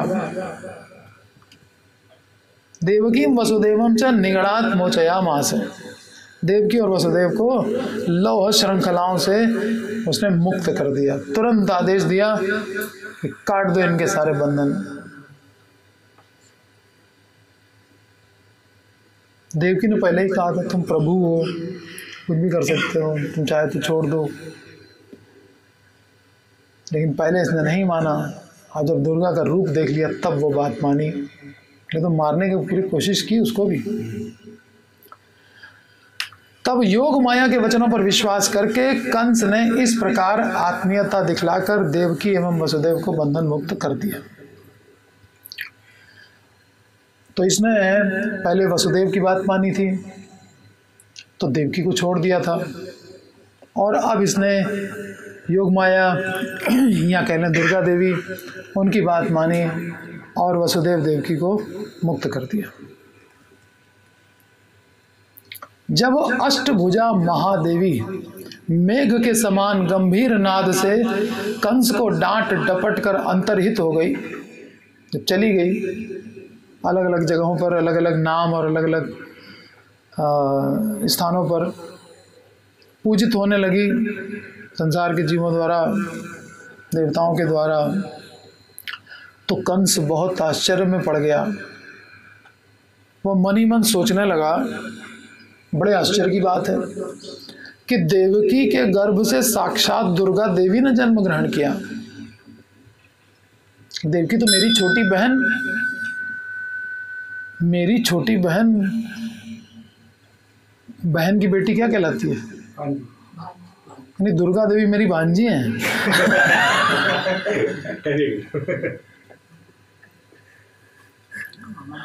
हाँ, दुर्गा देवी का भी मामा बन गया, कृष्ण का मामा, बताइए। मतलब भाग्य देखिए कितना तगड़ा है, लेकिन कर्म कितने खराब।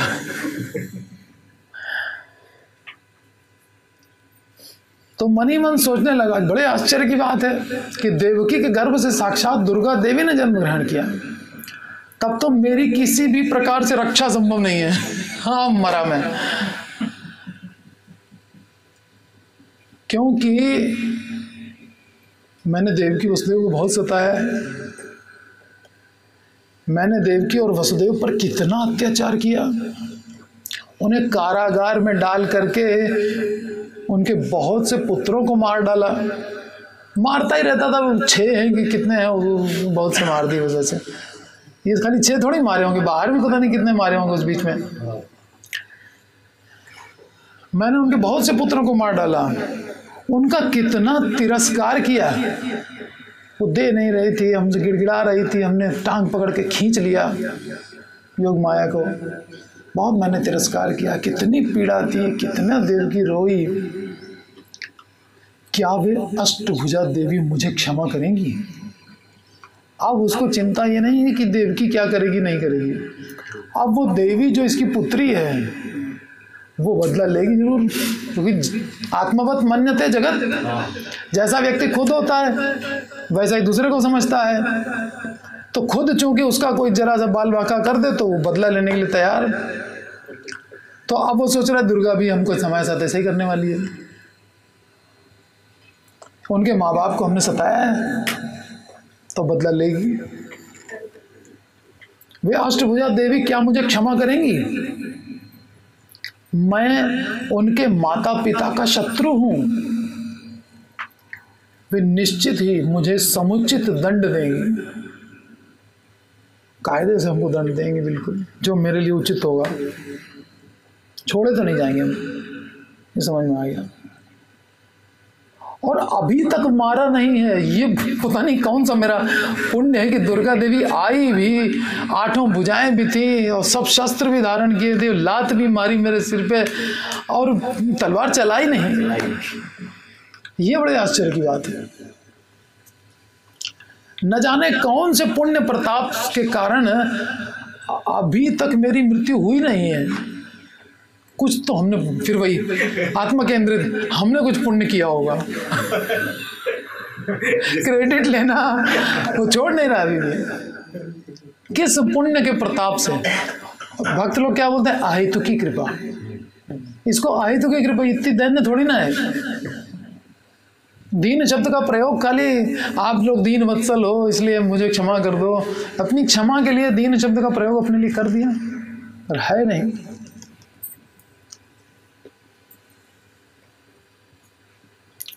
न जाने कौन से पुण्य प्रताप के कारण अभी भी मेरी मृत्यु नहीं हुई है। और भाई से तो जो डर था वो तो था ही था, अब ये बहन और आ गई, ये और अष्टभुजा वाली। वो तो 2 ही भुजा वाला है, 4 भुजा वाले में तो वसुदेव घबरा गए थे। ये 8 वाली है तो कंस को भी डरा दिया। उन अष्टभुजा महादेवी के हाथों में मैंने जिन जिन दिव्यास्त्रों को देखा है, उनमें से यदि वे एक भी अस्त्र का प्रहार मेरे ऊपर कर देती, चाहे धनुष बाण तान के मार देती, ढाल से ही मार देती, धनुष से ही मार देती, शंख से मार दिया होता खोपड़ी पे, तो भी मैं मर जाता। एक शस्त्र का भी प्रहार करें तो अनुचरों सहित हम सबको मारकर यम के भवन में भेज चुकी होती है। अब तक अभी हम लोग बैठे होते यमराज के दरबार में।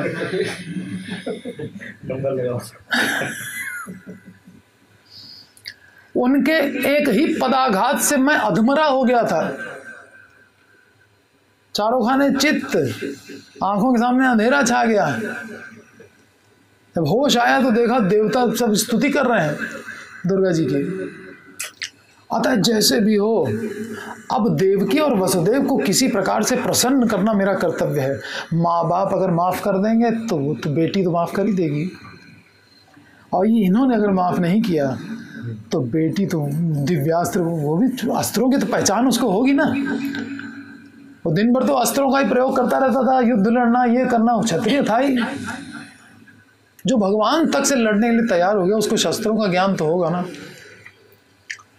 तब देखो वो तलवारें कैसी हैं, किस क्वालिटी की, कितना वजन है उसमें।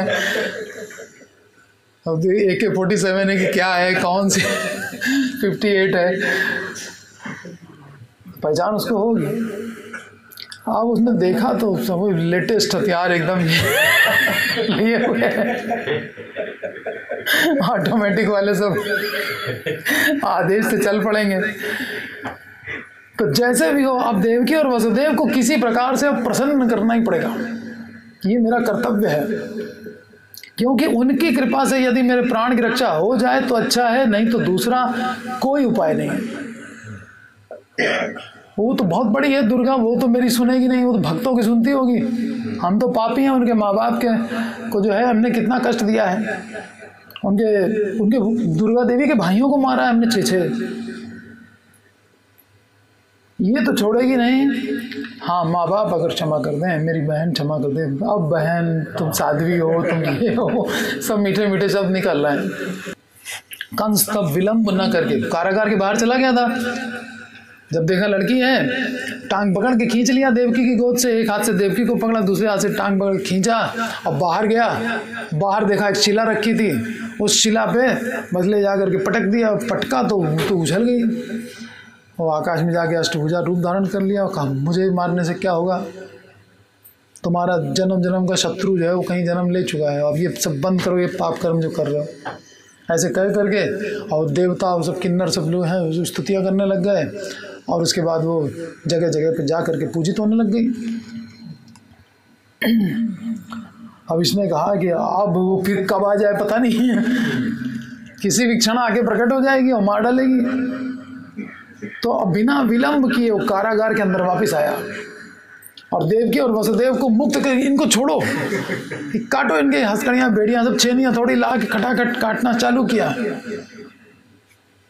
और कहने लगा, बहन देवकी, बहनोई वसुदेव जी, आप लोग महात्मा हैं, मेरे जैसा महापापी विश्व ब्रह्मांड में कोई नहीं है। मैंने राक्षस की भांति आपके बहुत से बच्चों की हत्या की है। और राक्षस अपने बच्चों को खाते हैं, तात्पर्य में प्रभुपाद ने ये लिखा।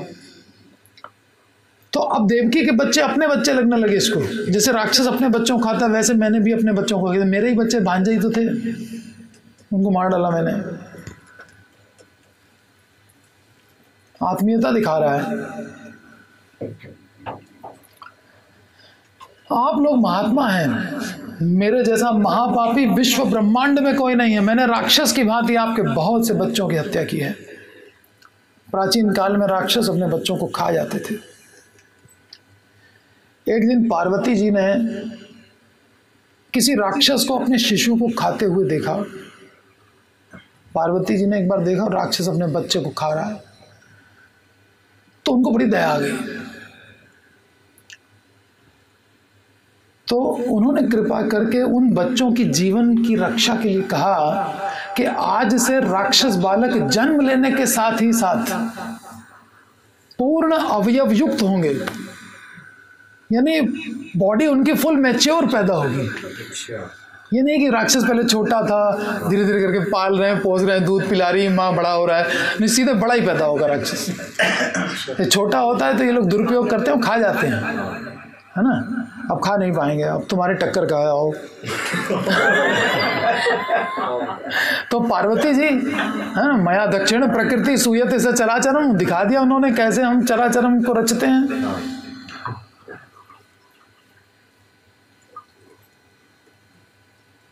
और प्रचुर बलशाली होंगे, बच्चे भी प्रचुर बलशाली होंगे। एक तो बॉडी फुल होगी, यंग बॉडी, और दूसरा बलशाली होंगे। तो उस दिन से राक्षस अपने बच्चों को नहीं खा पाते। तो यही दुर्गा थी जिसने बच्चों की हत्या पर इतना दया दिखाई थी। और अब उन्हीं के भाइयों को मैंने मारा है, तो मेरे ऊपर दया दिखाएंगी? वो तो क्रुद्ध होंगी।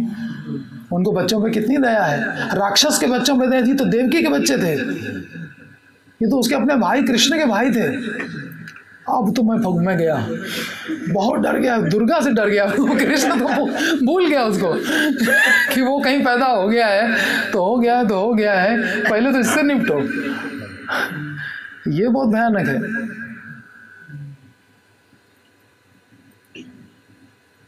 क्योंकि कंस ने अपनी बहन के बच्चों को मारा है, इसलिए वह अनुतप्त होकर जल रहा है अंदर ही अंदर, और मन ही मन कहने लगा, मैंने राक्षस की भांति बालकों की हत्या की है।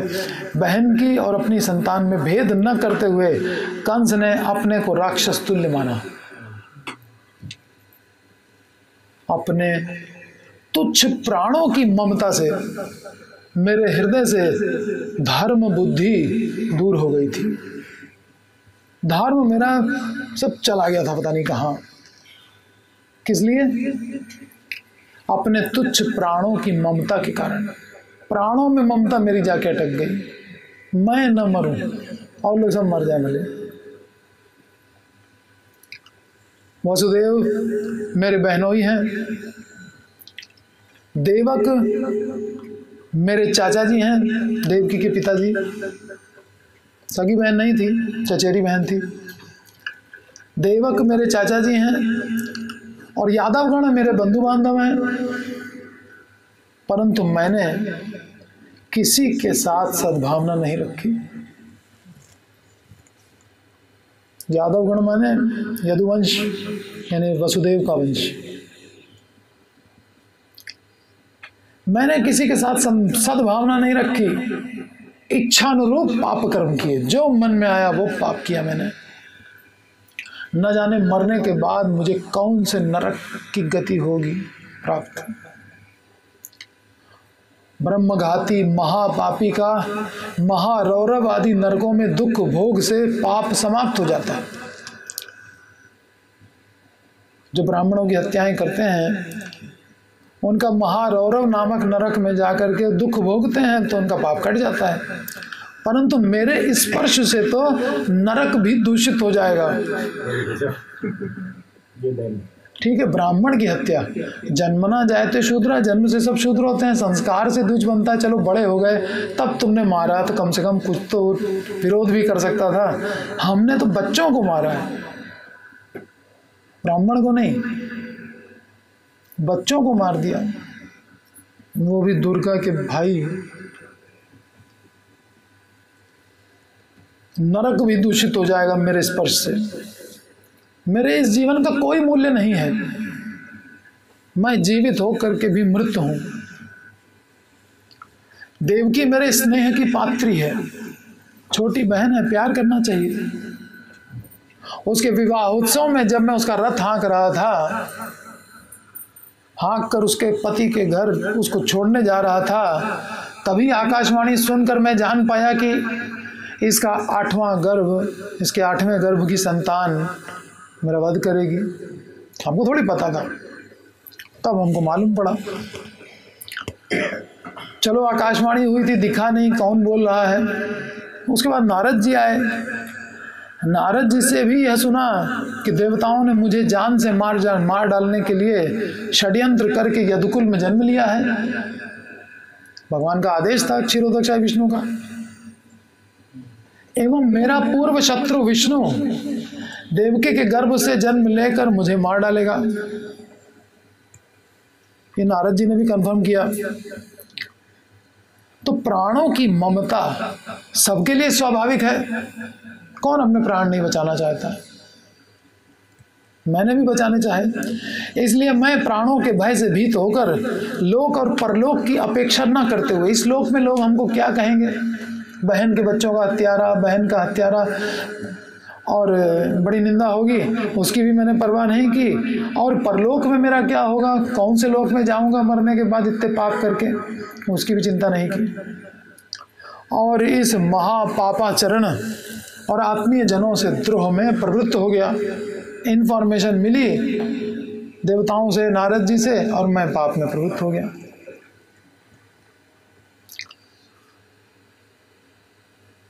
मेरी धारणा थी, मैं सोचता था कि मानव जरूरत पड़ने पर झूठ बोलता है, परंतु देवता कभी झूठ नहीं बोलते हैं।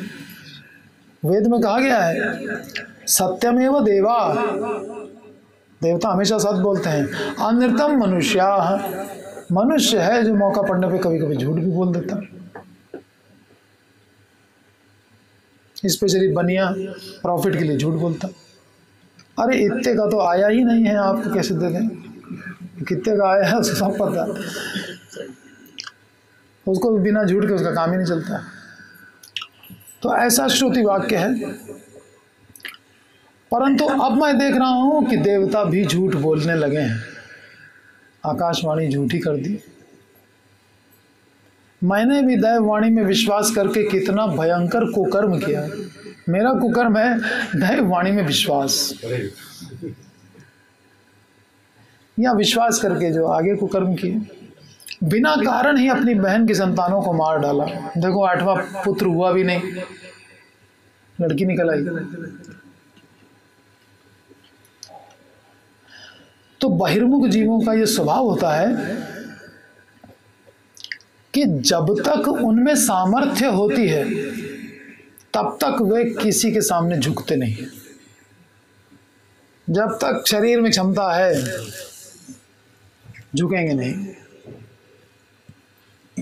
सरेंडर नहीं करेंगे कहीं भी। ये बहिर्मुख जीवों का स्वभाव। और जब उनके सामर्थ्य के बाहर की बात हो जाती है, जैसे कंस के लिए अब हो चुकी है, एक लात में बेहोश हो गया वो, आज 8वां हाथों में हथियार देख करके समझ गया है कि किसी भी क्षण आती होगी फिर दुर्गा। तो जब उसके सामर्थ्य की बात हो जाती है तब वे झुकते हैं, और तब उनके अंदर धर्म बुद्धि जागृत होती है। धर्म क्या है अधर्म क्या है। और जब अपने से पावरफुल कोई देख लिया ना, अब इससे बच नहीं पाएंगे, अब धर्म अधर्म समझ में आने लगा। अपने किए पापों के लिए उसके मन में विचार आता है, नहीं तो बिना सोचे विचारे किए जा रहा था पाप पे पाप। एक बच्चा, दूसरा बच्चा, तीसरा बच्चा पत्थर पे पटक पटक के मारे जा रहा है। तो अपने किए पापों के लिए विचार भी करता है और पश्चाताप भी करता है। क्या है बहिर्मुख जीव का स्वभाव? जब तक सामर्थ्य है सरेंडर नहीं करना है, और जब अपनी सामर्थ्य के बाहर की बात हो जाए तब क्या करना है?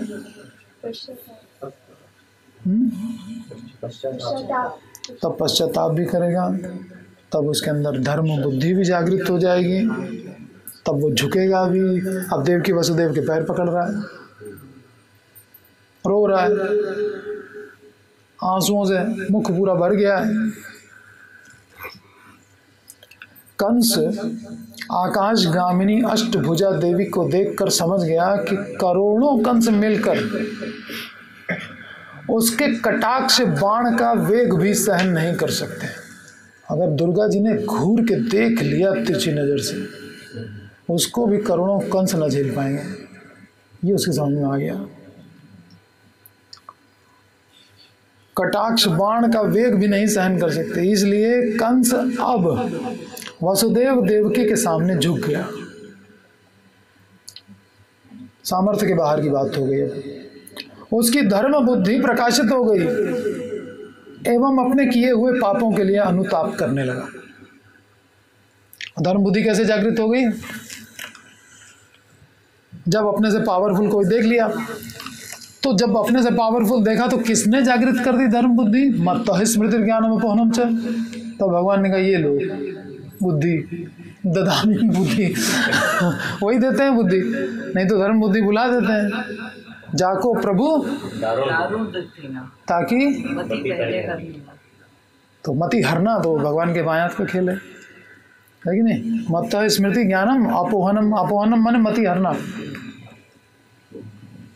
मति हर लेते हैं। ठीक है, तो अब मति दे दी कंस तक को, तो भक्तों को क्यों नहीं देंगे?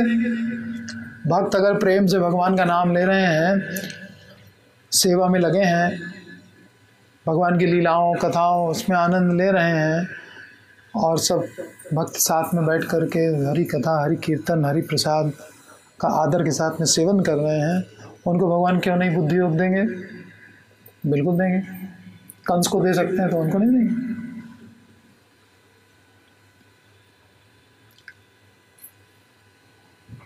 तो कंस ये समझ गया कि इनसे हम नहीं भिड़ पाएंगे, इसलिए कंस अब वसुदेव देवकी के सामने झुक गया। उसकी धर्म बुद्धि प्रकाशित हुई और वह अपने किए हुए पापों के लिए अनुताप करने लगा। कंस ने अपने किए हुए पापों के लिए अनुताप करते हुए देवकी वसुदेव के निकट तत्व कथा कहना प्रारंभ कर दिया। तत्व सुनाने लगा। आत्मा का विनाश नहीं है, एकमात्र ब्रह्म ही सत्य है, ब्रह्म सत्य जगत मिथ्या। ये असुरों को सबसे प्रिय होता वचन। मायावादी भाष्य। ऐसी तत्व कथा बहिर्मुख जीवों को अति रोचक और सुखकर प्रतीत होती है। वे अपने पापाचरण को ढकने के लिए इन तत्व कथाओं का प्रयोग करते हैं। हमने किसको मारा, तो आत्मा ही है, शरीर तो नश्वरी है, हमने तो कोई पाप किया ही नहीं। ये तत्व प्रकाशित हो गया अपने पाप को ढकने के लिए। आवश्यकता पड़ने पर दूसरों को उपदेश भी दिया करते हैं। वसुदेव देवकी तक को उपदेश दे रहा है, परंतु स्वयं कभी भी उसका पालन नहीं करते। स्वयं पालन नहीं करना है, दूसरे को उपदेश देना। और बोलना भी तब है जब अपने पापों को ढकना हो। शत्रुतावशतः वे किसी को भी मार सकते हैं। अपनी सगी बहन को मार रहे हैं, अपने भांजों को मार रहे हैं, पिता को जेल में बंद कर दिया। ये हालत शत्रुता अवस्था है, वे किसी को भी मार सकते हैं या अपनी जिह्वा की तृप्ति के लिए जीवों की हत्या तक कर देते हैं। कितने मुर्गे बकरे रोज कट जाते हैं जीव के चक्कर में। बहिर्मुख जीव कहता है आत्मा का विनाश नहीं है, कोई किसी का वध नहीं कर सकता है, सब कुछ ब्रह्ममय है। वह स्वयं अधर्म में आसक्त रहकर भी बड़ा धार्मिक बना रहता है, खुद अधर्म कर रहा है लेकिन प्रवचन कर रहा है। छल कौशल से दूसरों का धन आदि हरण करने के बाद बहिर्मुख व्यक्तियों का तत्व ज्ञान उदय होता है। दूसरे का धन चुरा लिया, अब उसको तत्व ज्ञान बता रहे हैं। क्या थाने में रिपोर्ट करने, यार तुम्हारा थोड़ी था, माँ के पेट से थोड़ी लाए थे। अब सोच रहा है कि रिपोर्ट करेगा कहीं हम पकड़े गए, तो उसी को प्रवचन कर रहा है। छल कौशल से, उसके पास कौन सा कौशल है? छल कौशल, छल करने का बड़ा कुशल है। छल कौशल से दूसरों का धन आदि हरण करने के बाद बहिर्मुख व्यक्तियों का तत्व ज्ञान उदय होता है। एकमात्र ब्रह्म ही सत्य है, अपना पराया कुछ नहीं है। जिसको ज्यादा आवश्यकता होगी भगवान ने उसको दे दिया होगा। क्यों व्यर्थ चिंता करते हो? क्या लाए थे, तुम्हारा क्या गया जो तुम रोते हो? गीता का सार जो वो सब सुनाने लग जाएगा। अपने पराये का भेद करना अज्ञान कल्पित है। अज्ञानी लोग मेरा पराया करते रहते हैं। ये सब तत्व ज्ञान। इस समय कंस का भाव भी ऐसा ही है। जब उसने, प्रभुपाद ने तात्पर्य में लिखा था कि भगवान की कृपा से उसको ये ज्ञान हुआ है, तो किसी को भी ज्ञान होता है तो भगवान की कृपा से ही होता है। मत्तः स्मृति ज्ञानम अपौनम, है ना? केवल कंस को ही नहीं, सभी को ऐसे ही होता है। वो कंस को कब हुआ? जब अपने से पावरफुल देखा। और भक्तों को कब देते हैं? जब सतत युक्ता नाम भजताम प्रीतिपूर्वकम तो ददामि बुद्धि योगम येन माम उपयान्ति ते।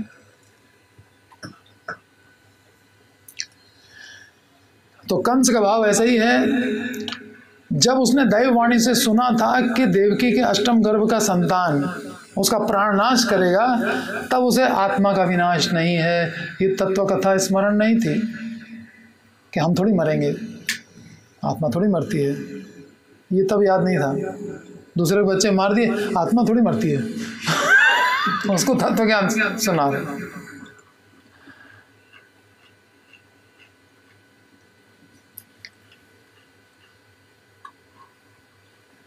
परंतु देवकी की 6 संतानों की हत्या करने के बाद उसने उपदेश देना प्रारंभ कर दिया कि आत्मा का विनाश नहीं है, सभी अपना अपना कर्म फल भोगते हैं, कोई किसी का वध नहीं कर सकता, कोई किसी का अनिष्ट भी नहीं कर सकता। कंस देवकी और वसुदेव से कहने लगा, हे वसुदेव, हे बहन देवकी, तुम लोगों को क्या कहूँ, तुम लोग तो परम बुद्धिमान हो। जीव के जन्म मृत्यु सुख दुख सभी तत्वों को जानते हो।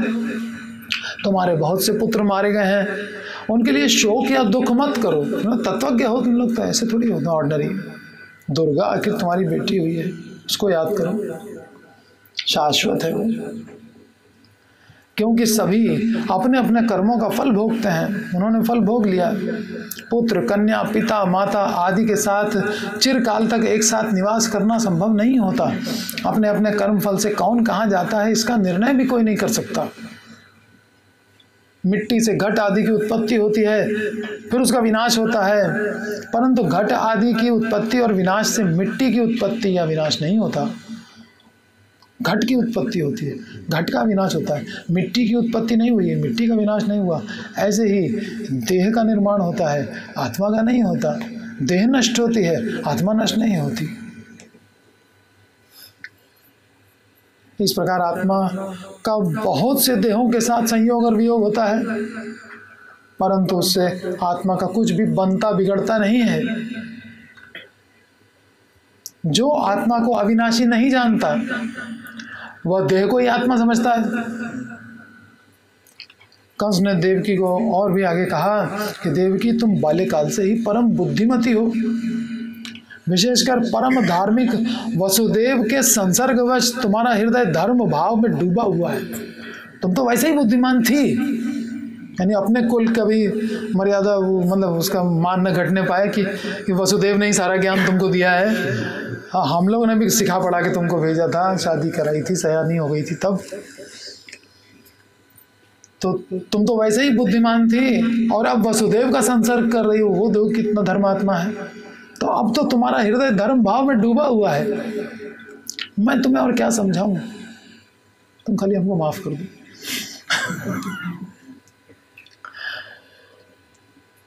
यद्यपि मैंने तुम्हारे पुत्रों को मार दिया है, फिर भी तुम उनके लिए शोक मत करो, क्योंकि सबको अपना अपना कर्म फल भोगना पड़ता है।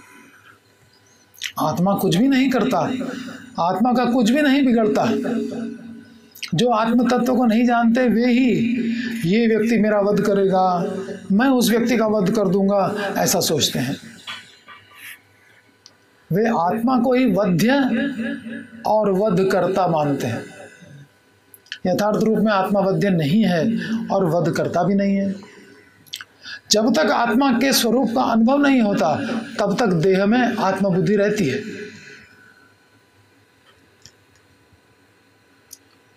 तो बहिर्मुख चूड़ामणि कंस ने, क्या है कंस?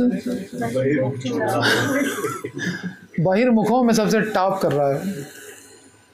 बहिर्मुख चूड़ामणि कंस ने देवकी वसुदेव को बहुत सी तत्व कथाएं सुनाई, परंतु अपनी ओर नहीं देखा कि मैं इन लोगों को जो उपदेश दे रहा हूं उसके ठीक विपरीत मेरा व्यवहार है, जस्ट उल्टा। अब वसुदेव देवकी की क्या रिएक्शन हुई, इतनी देर से बोले जा रहा है तत्व ज्ञान। वसुदेव देवकी चुपचाप बहिर्मुख के मुख से तत्व कथा सुन रहे थे। बहिर्मुख के मुख से तत्व कथा, परंतु उन्होंने कंस की किसी भी बात का उत्तर नहीं दिया। जो तत्वज्ञ होते हैं वे बहिर्मुख व्यक्तियों के विषय में अच्छी प्रकार से जानते हैं कि खुद पालन नहीं करता है, बोल रहा है, क्या जवाब दें इसको। प्रशंसा भी नहीं कर, हाँ तुम बिल्कुल सही बोल रहे हो। प्रशंसा तो उसकी मन से की जाती है जो कृष्णेति यस्य गिरितम मनसा द्रियेत, जो जिह्वा पे कृष्ण नाम जिसके रहता है, जिसने नाम जब शुरू कर दिया है उसका मन से आदर करना चाहिए। और दीक्षास्ति चेत प्रणतिभिश्च, और अगर कोई दीक्षित है यानी दिव्य ज्ञान जिसने प्राप्त किया है गुरु से, पापों का क्षय किया है, उसको तो प्रणाम भी करना चाहिए। और जो अनन्य भाव से भजन में लगे हैं उनकी सेवा करना चाहिए। ये 3 स्तर बताए गए हैं रिएक्शन के, ये तो इन तीनों में से कोई भी नहीं है।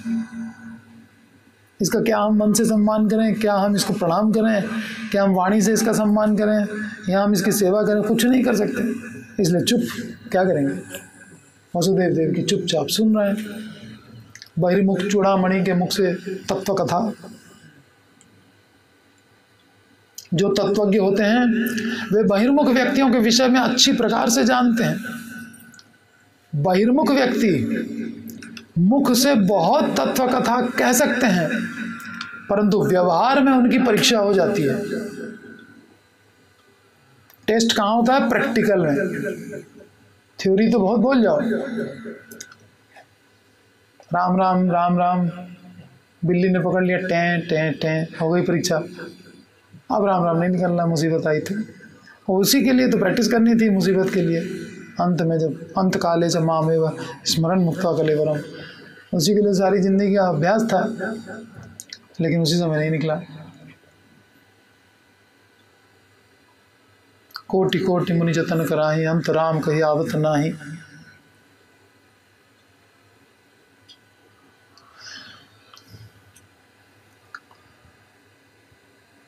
बहिर्मुख व्यक्ति मुख से बहुत तत्व कथा कह सकते हैं, परंतु व्यवहार में उनकी परीक्षा हो जाती है। क्या परीक्षा हो जाती है? सेवा छूट जाती है। बस हो गई परीक्षा, ना? प्रॉब्लम आई और सेवा छूट गई, इसका मतलब फेल हो गए। वसुदेव देवकी को चुपचाप सुनते देखकर कंस, अब उसने कंस ने देखा ये लोग कुछ बोल ही नहीं रहे, तो पता नहीं हमको माफ करेंगे नहीं करेंगे, तो कुछ तो बोले होते बीच में, कुछ गर्दन हिलाई होती, हाँ ठीक है, कुछ नहीं बैठे चुपचाप, कोई रिएक्शन नहीं। अब और डर लगने लगा, फिर दुर्गा देवी याद आने लगी कि ये कुछ बोल क्यों नहीं रहे। इन्हें सोचा था हम बहुत चतुराई से इनको तत्व समझा करके माफी मांग लेंगे। चुपचाप सुनते देखकर कंस मन ही मन विचार करने लगा, मेरी इतनी तत्व कथाओं से इनका हृदय द्रवित नहीं हुआ, क्योंकि मैंने इन पर बहुत अत्याचार किए हैं। मेरे अत्याचार भी कम थोड़ी हैं। इनके मुझ पर प्रसन्न नहीं होने से मेरे जीवन की रक्षा की कोई संभावना नहीं है। दुर्गा छोड़ेगी नहीं। मेरे माँ बाप को कैसे कष्ट दिया, मेरे भाई कैसे मार दिए तुमने, क्योंकि आकाश गामिनी अष्टभुजा देवी इन्हीं की कन्या है। वे निश्चय ही अपने माता पिता के प्रति किए गए अमानविक अत्याचारों का बदला लेंगी, निश्चित ही लेंगी बदला। तब कंस दूसरा कोई उपाय न देखकर दोनों से कहने लगा, हे वसुदेव, हे बहन देवकी, तुम लोग अति पवित्र हृदय वाले हो। तुम्हारे हृदय में द्वेष, हिंसा, क्रोध ये सब कभी भी स्थान नहीं पा सकते। तुम लोग बंधु वत्सल हो, अर्थात आत्मीय स्वजनों के प्रति तुम्हारा प्रगाढ़ प्रेम है, इसलिए तुम उनका कोई दोष ग्रहण नहीं करते हो। मेरा दोष ग्रहण मत करना, तुम लोग तो ऐसे हो साधु स्वभाव के। मैंने तुम्हारे प्रति घोर अत्याचार किया है, तुम लोग मेरे अपराध क्षमा कर दो। यह कहकर कंस रोते हुए चरणों में गिर पड़ा और वसुदेव देवकी दोनों के चरणों को पकड़ लिया। उस आकाशगामिनी अष्टभुजा दुर्गा की बातों से कंस को यह दृढ़ विश्वास हो गया था कि उसके पूर्व शत्रु विष्णु ने किसी न किसी स्थान पर अवश्य जन्म ग्रहण कर लिया है। दुर्गा देवी ने वसुदेव देवकी और यादवों पर अत्याचार करने को निषेध किया था। अत्याचार अब बंद कर दो, बेकार में कृपण लोगों को मत सताओ।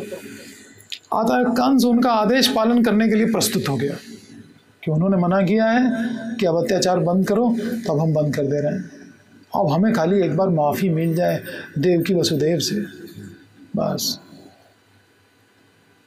इसलिए कंस ने तत्काल ही वसुदेव और देवकी की हथकड़ियाँ और बेड़ियाँ खोलकर उन्हें कारागार से मुक्त कर दिया और अनेक प्रकार के मधुर वचनों से उनके प्रति आत्मीयता और प्रीतिपूर्ण व्यवहार दिखाने लगा। हरे कृष्णा कृष्णा कृष्णा हरे हरे, हरे रामा राम राम हरे हरे, हरे कृष्णा कृष्णा कृष्णा हरे हरे, हरे राम राम हरे हरे,